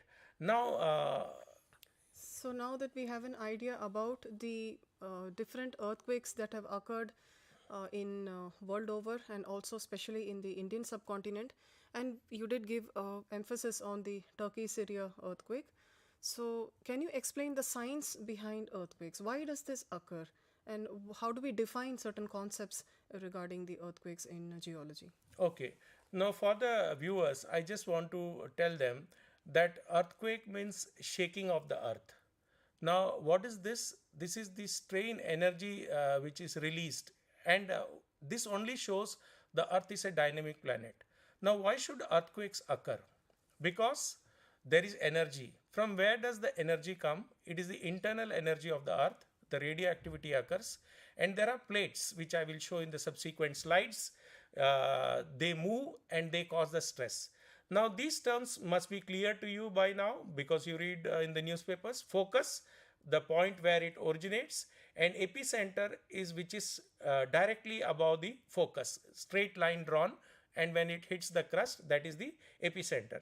Let me tell you that the maximum damage occurs near the epicenter, the maximum number of people. That is why whenever an earthquake occurs, two things are reported.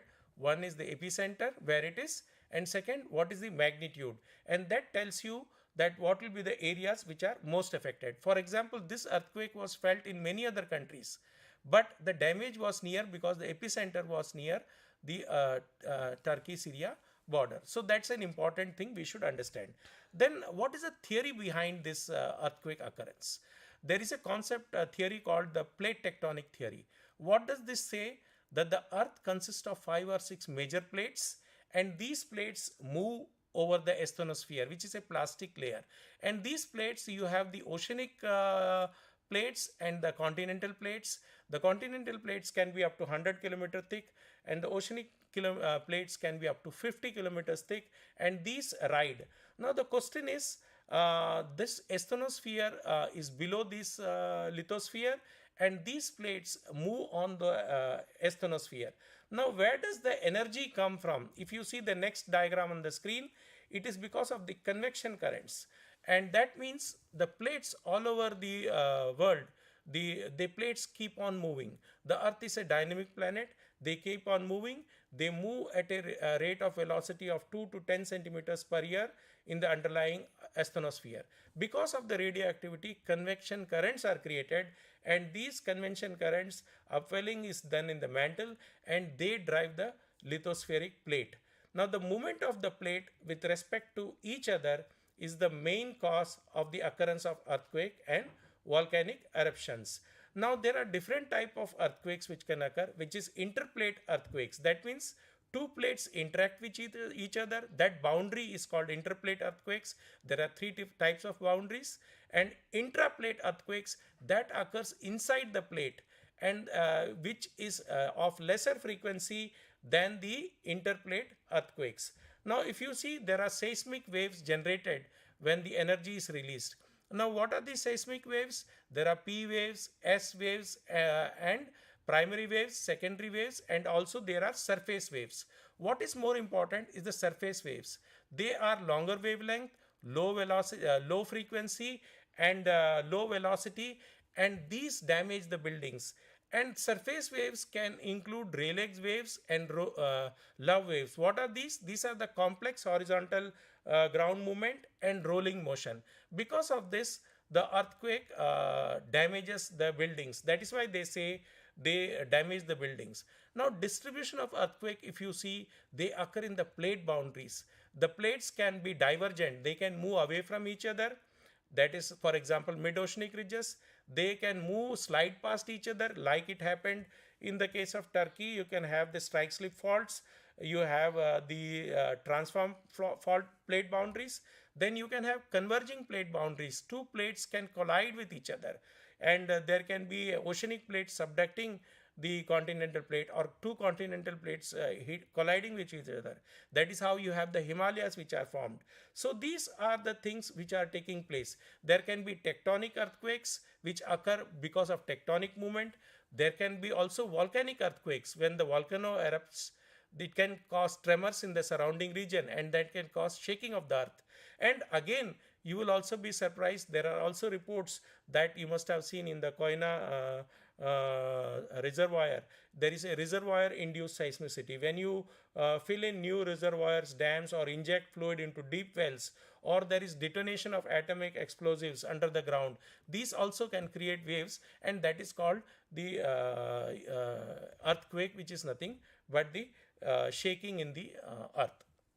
So these were some of the concepts, like you explained, how the interplate and intraplate earthquakes can occur. So I think most of it, what is reported, is the interplate earthquakes. So what are the damages that have that have been caused by the several high magnitude earthquakes? Okay, first I will come to explain about the damage in the Turkey-Syria earthquake. If you have seen the news, if you have followed the news, you must have seen that first thing is there is loss of life. Almost we lost 40,000 people. Now it is increased more. It could go to higher. And 10% of GDP of Turkey is lost. It is about $84 billion is lost. Then there are also reports that gas pipelines have leaked, which have caused fires. These are called the secondary hazards. Now, the people who are there, who are victims of this, it is in the cold temperature, and because of cold temperature also there is loss of death, and because of the conditions there can be bacterial infections, and there is lack of medicines. So this rescue and relief operations are very important, especially in the first 2 days. Immediately it has to be done. So these are the damages. You can have the primary effects, which are directly due to earthquake. You can have secondary effects, like I said, gas pipe leak and burning. You can have tertiary effects. For example, you can have blockage of streams or flooding of areas. Now, in general, what happens when an earthquake occurs? Let us see that in the next slide. The first one is damage to building, which can occur. Then liquefaction can occur. Buildings can sink into the ground because water is there. Soil liquefaction can occur. Ground displacement can occur. Fault zones can move. There can be aftershocks which are there. Then sometimes mass movements can take place. Suppose there is earthquake taking place in a hilly region. In the nearby region, landslides can take place because of this vibration which is caused. Flooding can take place because some of the areas may be blocked because of the movement of the earth's crust, and flooding can take place. Fire, you already know. Contamination of water can take place. Changes in ground level can take place, and if it is occurring in near the oceanic areas, as you know, 26 December 2004, you had the tsunamis which can occur. All these are due to the earthquake. So these are some of the damages that can occur due to earthquake, and somehow I feel that there is a big difference between the developed countries and the developing countries, where you see that even Japan is an earthquake prone area, but the buildings seem to be resistant and they are focusing on resilience to earthquakes, and so these may be some of the reasons. So do we have any method as to how we can predict the earthquakes? Okay, it is very natural question you have asked. When somebody talks about earthquake, damage, agony, pain, loss to humanity, the natural question is there a way to predict it? Is there a way to prevent it? And if you see there are two ways which are there: long-term prediction as well as short-term prediction. Long-term prediction is based on making the seismic maps and understanding the gaps. And the second one is the short-term prediction. There are number of methods in short-term prediction which are used. For example, uplift of ground can occur. There can be tilting taking place. There can be shift in the levels of water, and there is report of emission of radon gas. Then animals sometimes show unusual behavior. Then unusual radio waves are there. There are foreshocks. These are all used for predictions. Then if you see, IMD is responsible for the monitoring. The Ministry of Earth Sciences is the nodal agency, and IMD is doing the seismic network. National Center for Seismology is there. They monitor the earthquake. So does preparedness help an individual? Does it prepare a nation for earthquakes? Okay. Preparedness is very important. If you are prepared for a disaster, you are half battle won. And preparedness occurs before the occurrence of earthquake, during and after. So at each stage. So major studies, what they show, what you have rightly explained, in Japan and US, when there is an earthquake, there is less loss of life and damage to buildings. One of the important thing is they build earthquake resilient buildings.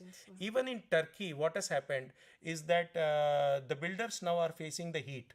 Why? Because there were guidelines. They know that earthquake prone area, and they were given guidelines to go for earthquake resistant structures and buildings, but somewhere some compromise has occurred, and that is why many of the builders are facing the legal action. So it is very important that bylaws are followed, seismic structures are followed, and this emphasis is very important that this is one of the steps. Japan does this. In addition to awareness and other things, we should take care of the infrastructure. We know for sure that earthquakes will occur. We know for sure that what is the range it can occur for an average range. For example, there are three things we have to predict in an earthquake. It is the location, it is the magnitude, and the timing. Certainly we can predict at least two of them. We still cannot predict all the three accurately, because if you can do that, that is a great success. But certainly we know which are the vulnerable areas, which I will show in my preparedness slide. Now I will show to you. and we know what is to be done. So you can see that we should have earthquake resilient structures. Now, if you see the NDMA guidelines which they have issued, if you see the screen, you can see they have issued some guidelines for the management of the earthquakes. They say that we should have construction of earthquake resistant structures. Second, we should do selective seismic strengthening and retrofitting of existing priority structures and lifeline structures. Not all structures, important structures, retrofitting has to be done. Then there should be regulation and enforcement of the law. For example, in Turkey, they have failed to enforce that. We are seeing this. Then there should be awareness and preparedness. Then there should be capacity development in terms of education, in terms of training, in terms of R&D, in terms of documentation, all this to be done. And emergency response is to be done at all levels. This is what is required. Now, disaster management is a cycle. It is not one part you make ready. You make a complete cycle, and it is during preparedness, prevention, mitigation, response, rehabilitation, recovery.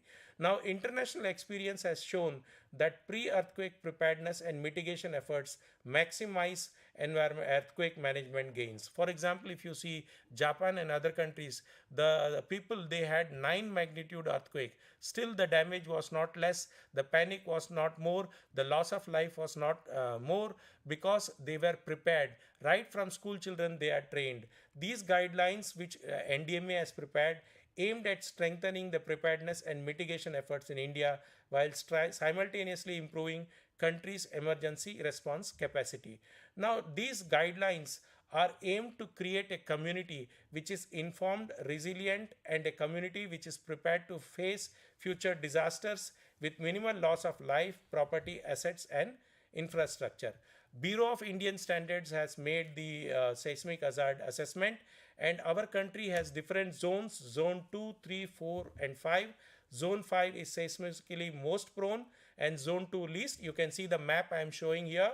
You know, now in India, 59% of the land is liable to, the earthquakes, and zone 5 you can see is very risk zone, zone 4, zone 3, zone 2, and we have the area coverage. For example, zone 5 is 10.79, zone 4 is 17, 30, and 40. So this is what is done. Guidelines have been issued.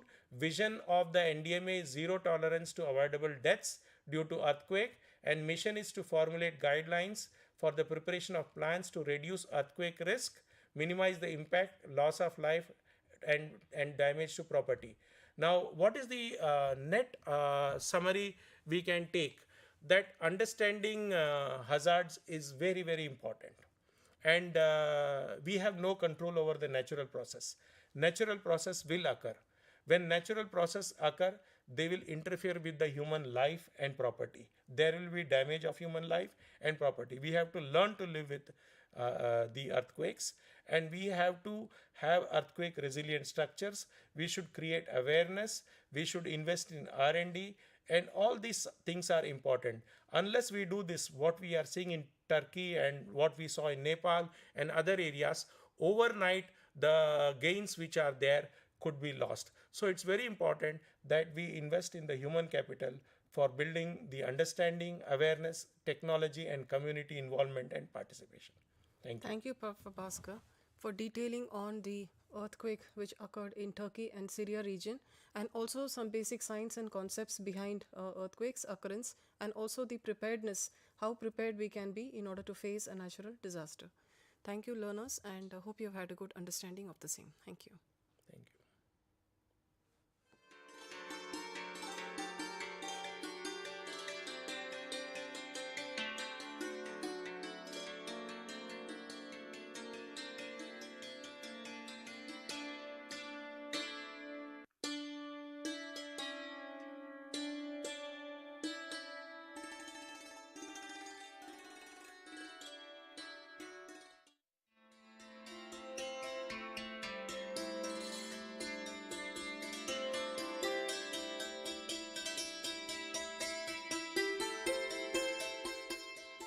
पहाड़ों पर जाना किसे पसंद नहीं। इस तरह के पहाड़ तो आपने देखे ही होंगे।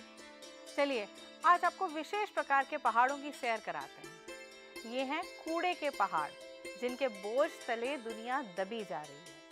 इन कूड़े के पहाड़ों में हैं हमारे घरों, कार्यालयों, उद्योगों से निकलने वाली बेकार की वस्तुएं, जैसे इस्तेमाल किया हुआ कागज़, फटे कपड़े, पुरानी लकड़ी, धातु, कांच के सामान, सब्जी फलों के छिलके, पुराने मोबाइल, लैपटॉप इत्यादि। कूड़े के ये पहाड़ न केवल शहरों में बल्कि गांव में भी पाए जाते हैं। अपशिष्ट की बढ़ती हुई मात्रा और इसकी विषैली प्रकृति हमारे पर्यावरण और स्वास्थ्य को नुकसान पहुंचाती है। कभी सोचा है इसका निपटान कैसे होता है, या क्या होता है इन कूड़े के पहाड़ों का? कैसे हम इस समस्या से छुटकारा पा सकते हैं? इन सभी प्रश्नों का उत्तर देने के लिए इंदिरा गांधी राष्ट्रीय मुक्त विश्वविद्यालय अपशिष्ट प्रबंधन में प्रमाण पत्र कार्यक्रम प्रस्तुत करता है। यदि आप नगर निगम में कार्यरत हैं, सैनिटरी इंस्पेक्टर हैं, अपशिष्ट प्रबंधक हैं या अपशिष्ट से जुड़ी हुई परामर्श सेवाएं, अनुसंधान या विकास कार्य करते हैं, तो ये कार्यक्रम आपके लिए सर्वोत्तम है। कार्यक्रम की न्यूनतम योग्यता है 12वीं उत्तीर्ण और इसे 6 महीने में पूरा किया जा सकता है, या अधिक से अधिक आप इसे 2 साल के अंतराल पर भी पूरा कर सकते हैं। कार्यक्रम में शामिल है स्व शिक्षण पाठ्यक्रम सामग्री, ऑडियो वीडियो संसाधन और विभिन्न माध्यमों से शिक्षण की सुविधा। तो फिर देर किस बात की, चलिए समस्या का नहीं समाधान का हिस्सा बने। अपशिष्ट प्रबंधन में प्रमाण पत्र कार्यक्रम में दाखिला लें। हम आपके स्वागत के लिए आतुर हैं। अधिक जानकारी के लिए देखें www.ignou.ac.in। धन्यवाद।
Namaskar.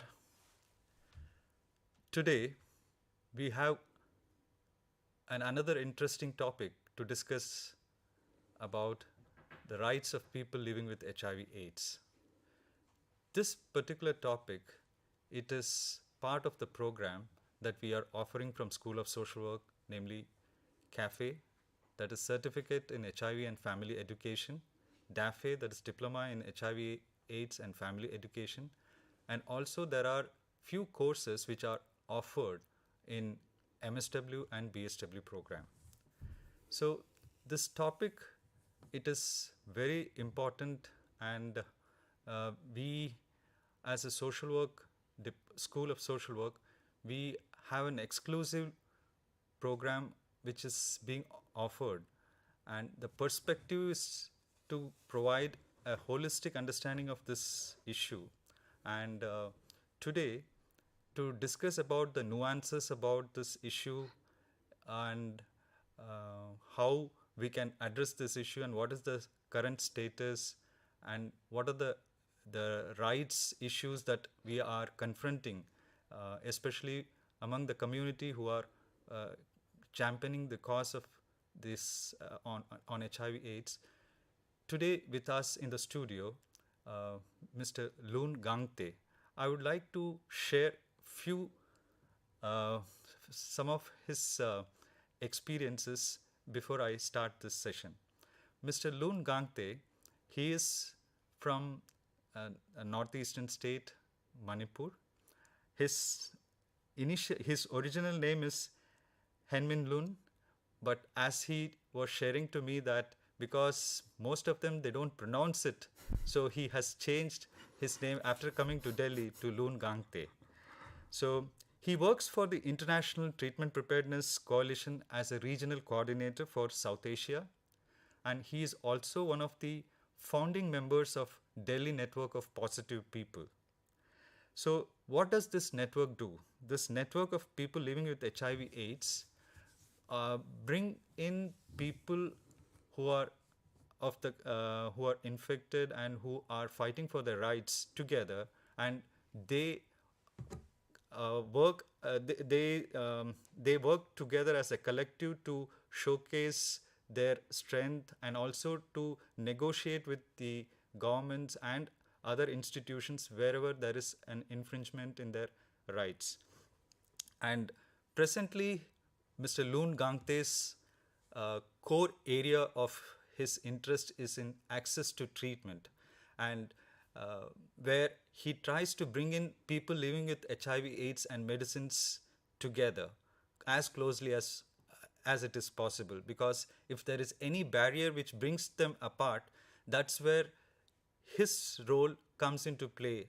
So he's a social activist, he's an HIV/AIDS activist, and he has been in this since almost now it's more than 20 years, I believe, and he has been contributing in various committees for the development of policies, and which is the rights perspective of the community. And with this small introduction, let us now hear from Mr. Loon Gangte about his experience of working with HIV/AIDS and his journey from Manipur to Delhi. And since I had mentioned that he is also one of the founding members of the Delhi Network of Positive People, so if he can throw some light about the difficulties or the challenges that he was facing while bringing the people together for a common cause. Thank you, Mahesh. Delhi Network of Positive People was founded in 1999. I come to Delhi in 1997, and in 1999, with three of my other friends who are already passed away, we have formed this Delhi Network of Positive People. Initially, it was not Delhi Network of Positive People or supposed to be an NGO. We don't know. It was merely a support group. Those days, stigma and discrimination was at its peak. There was no HIV treatment.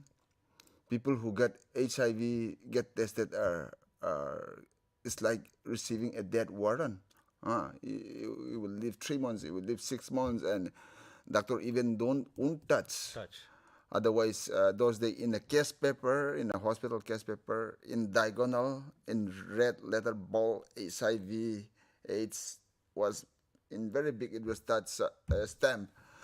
So each time people go, either the doctor throw you back the case paper, or they will pick up the phone and call, and another 5 doctors come in and they look as if some strange, scary creature from somewhere in the jungle, like that. Okay. It was during the time we form it. When a person become HIV positive, those days, because of the stigma is so high.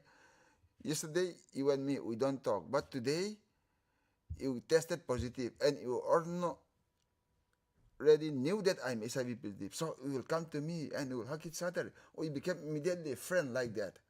Because we can't share our feeling and our grievance and our pains to anyone else except our fellow HIV positive. So it was about helping each other, sharing love. We don't have a medicine. When our friend get test positive, all we can do was hug. Don't worry, Mahesh, I'm with you. Okay. That was the best and the shortest counseling we give, and effective. And we care for each other. That's all. That's how we start, to help each other, to support each other. That's how Delhi Network of Positive People started. Over the 20 years, fast forward, we become an organization. We start receiving funds, and we start, today we become, I must say, one of the voices of people living with HIV/AIDS. And as we said, for over the past 20 years, there are lots of issues to be worked on HIV treatment, HIV issues. But we categorically choose treatment because in order to receive stigma or discrimination, or in order to receive anything, you need to live first. Exactly. In order to live, what happens if you don't get HIV treatment? Millions of copies, thousands of copies replicate inside your body. And that one, nothing in the world can stop. Not good food, not yoga, not praying, not meditation, not antibiotic. Nothing can stop that HIV replication. Only one thing can stop. That is called antiretroviral. So that is why there are people, there are medicine. But if the medicine doesn't reach the people's hand and in their mouth, the virus replication doesn't stop. So we are working on all this year to see to it that the medicine reaches, irrespective of their ability to pay or not, irrespective of who they are, irrespective of their sexual orientation, that the medicine should reach people's hand and they should take it so that the virus is suppressed. Okay. So, what are the barriers that prevent or how what the barriers the gap widens? Because how do we minimize these barriers? First, we have to address what are the barriers which comes in between the people and the treatment, and identifying the barriers. The next step would be to how do we address those barriers. So, if you could list some of the barriers that, in your experience working with the community. First, people need to know. People need to know their status because HIV positive. I test HIV positive in 1997, but my status is not written here or in here. Okay. If I don't tell my status, you wouldn't know. But in order to know my status, I need to test. Right. So number one is people should test it. Number two, that after they test, people should meet a network or like-minded organization, people whom they can disclose their status. Right. Otherwise, and then only they can go and we can help them and get access the treatment.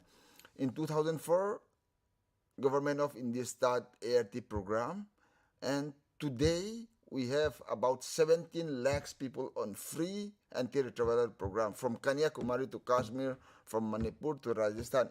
Every state, every district, there's a free antiretroviral program thanks to Government of India.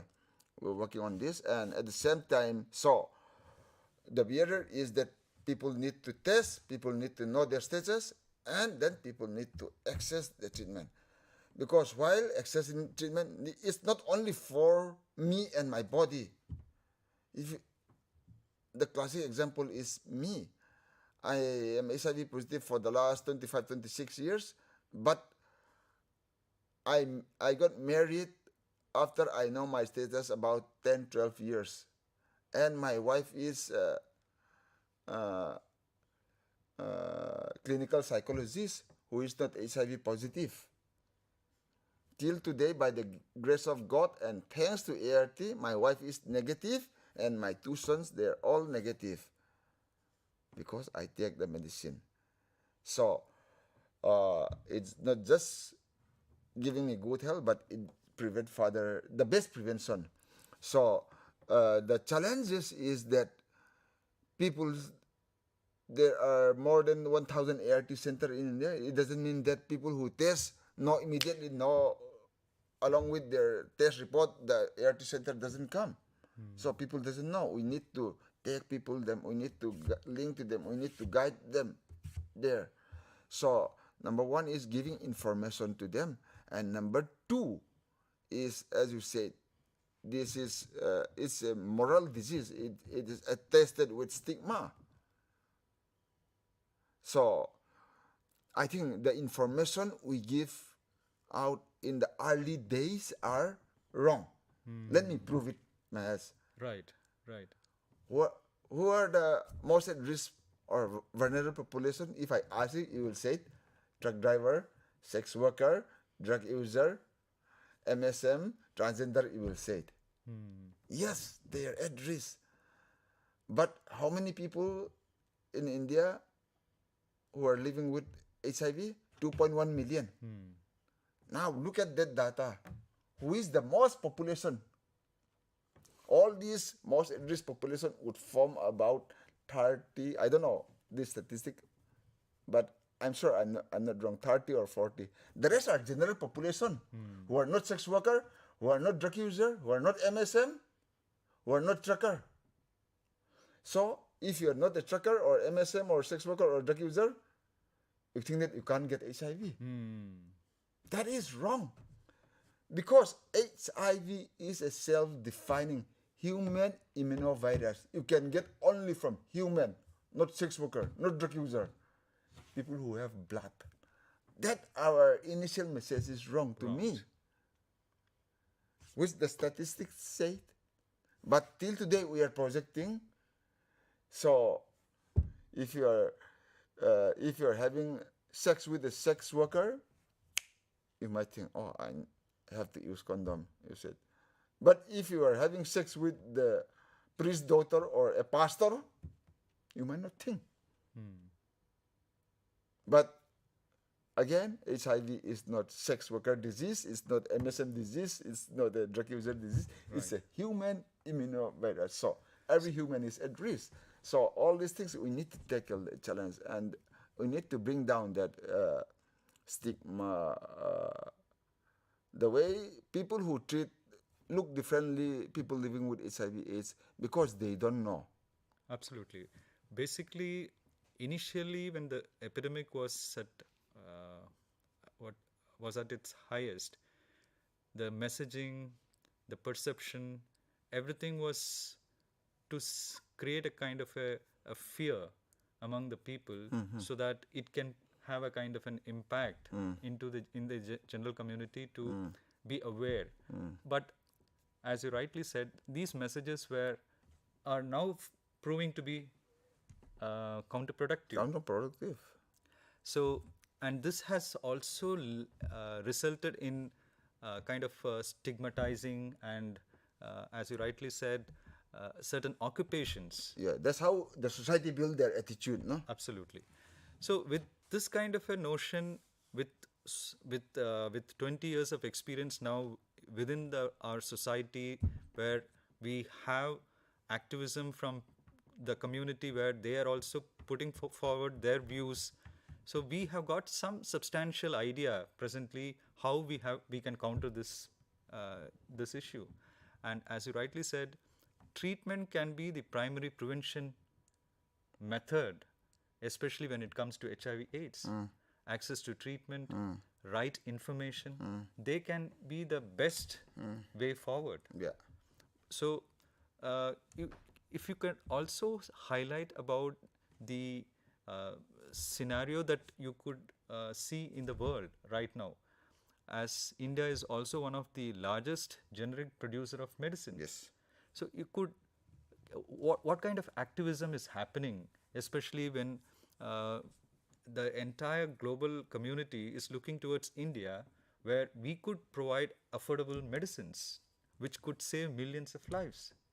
So in this context, how you think, what would be the role of our country, especially the generic pharmaceutical companies, and how the community can play a role in taking this forward? Not can play a role, but how the community play a role. Okay. Yes, it's not the government is very good and suddenly in 2004 the government start giving free treatment. No. Or because they get global fund, that's why government start providing. Yes, no. Or Indian generic company is called Pharmacy of Developing Countries. Yes, it is. But no. If you take out the PL/HIV network, including my network, Delhi Network of Positive People, with the pharma company and with the government only, there will be no treatment. Why?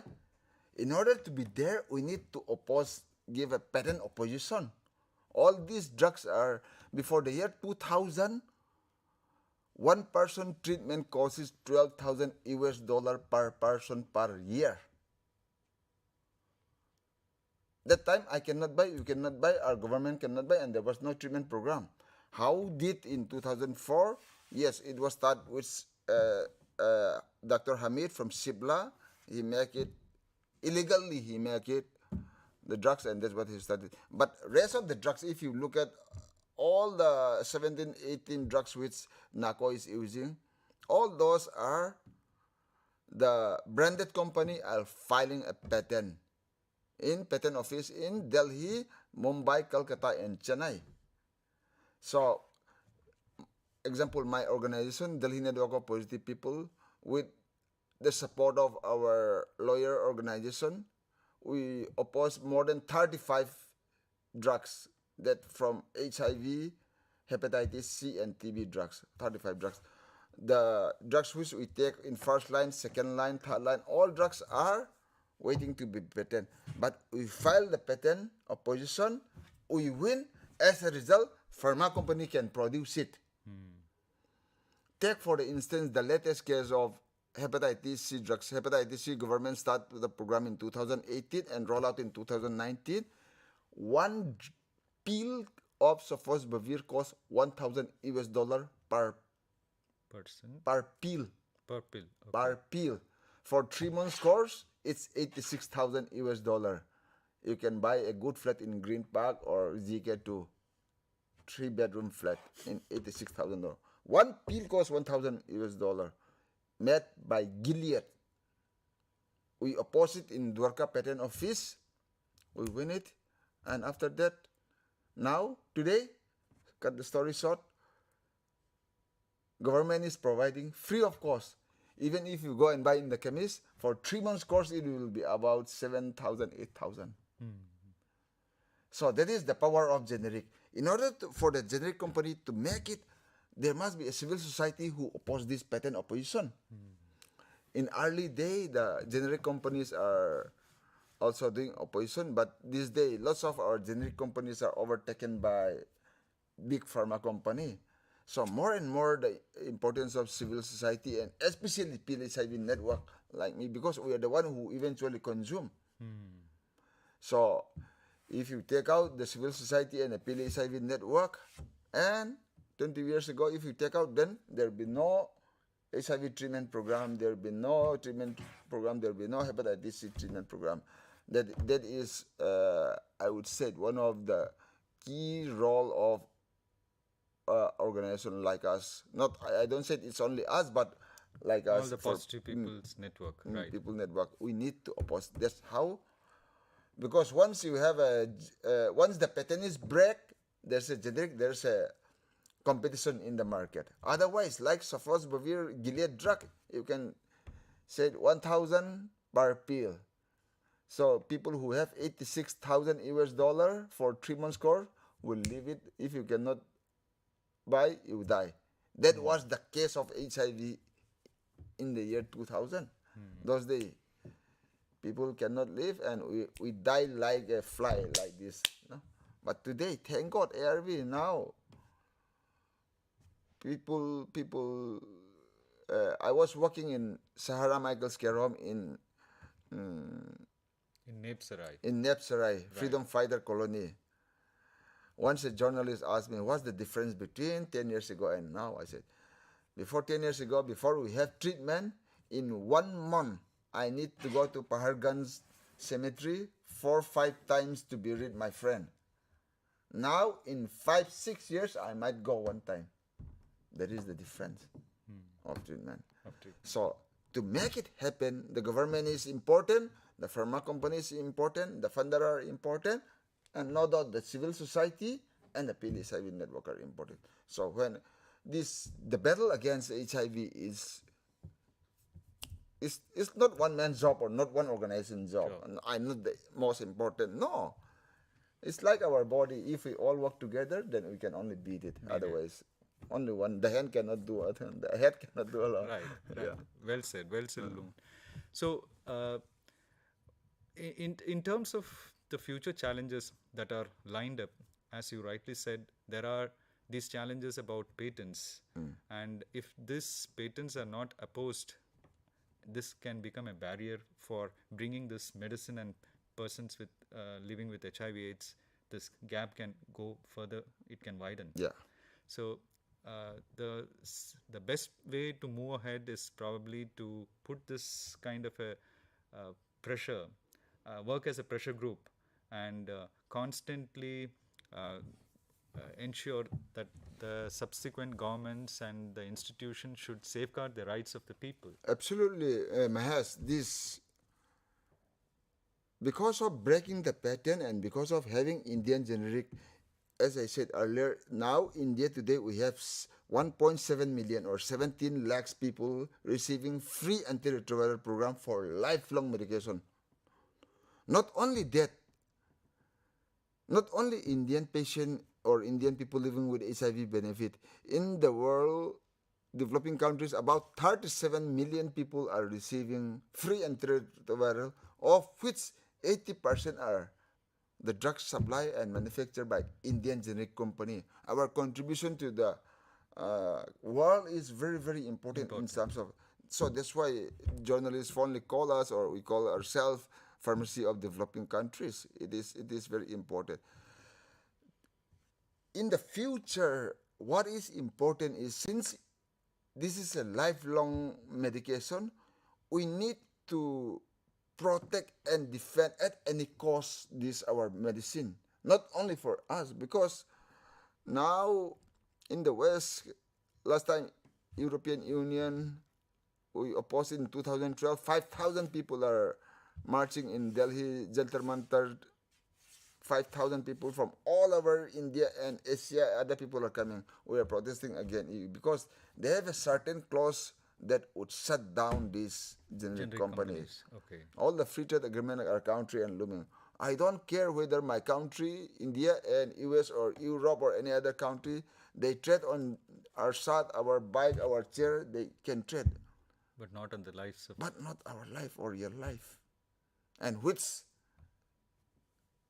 other countries are trying to do this. We need to really, really safeguard. Now UK is coming and other countries are coming. I think I'm not against free trade, but I'm against trading the life of people, including me.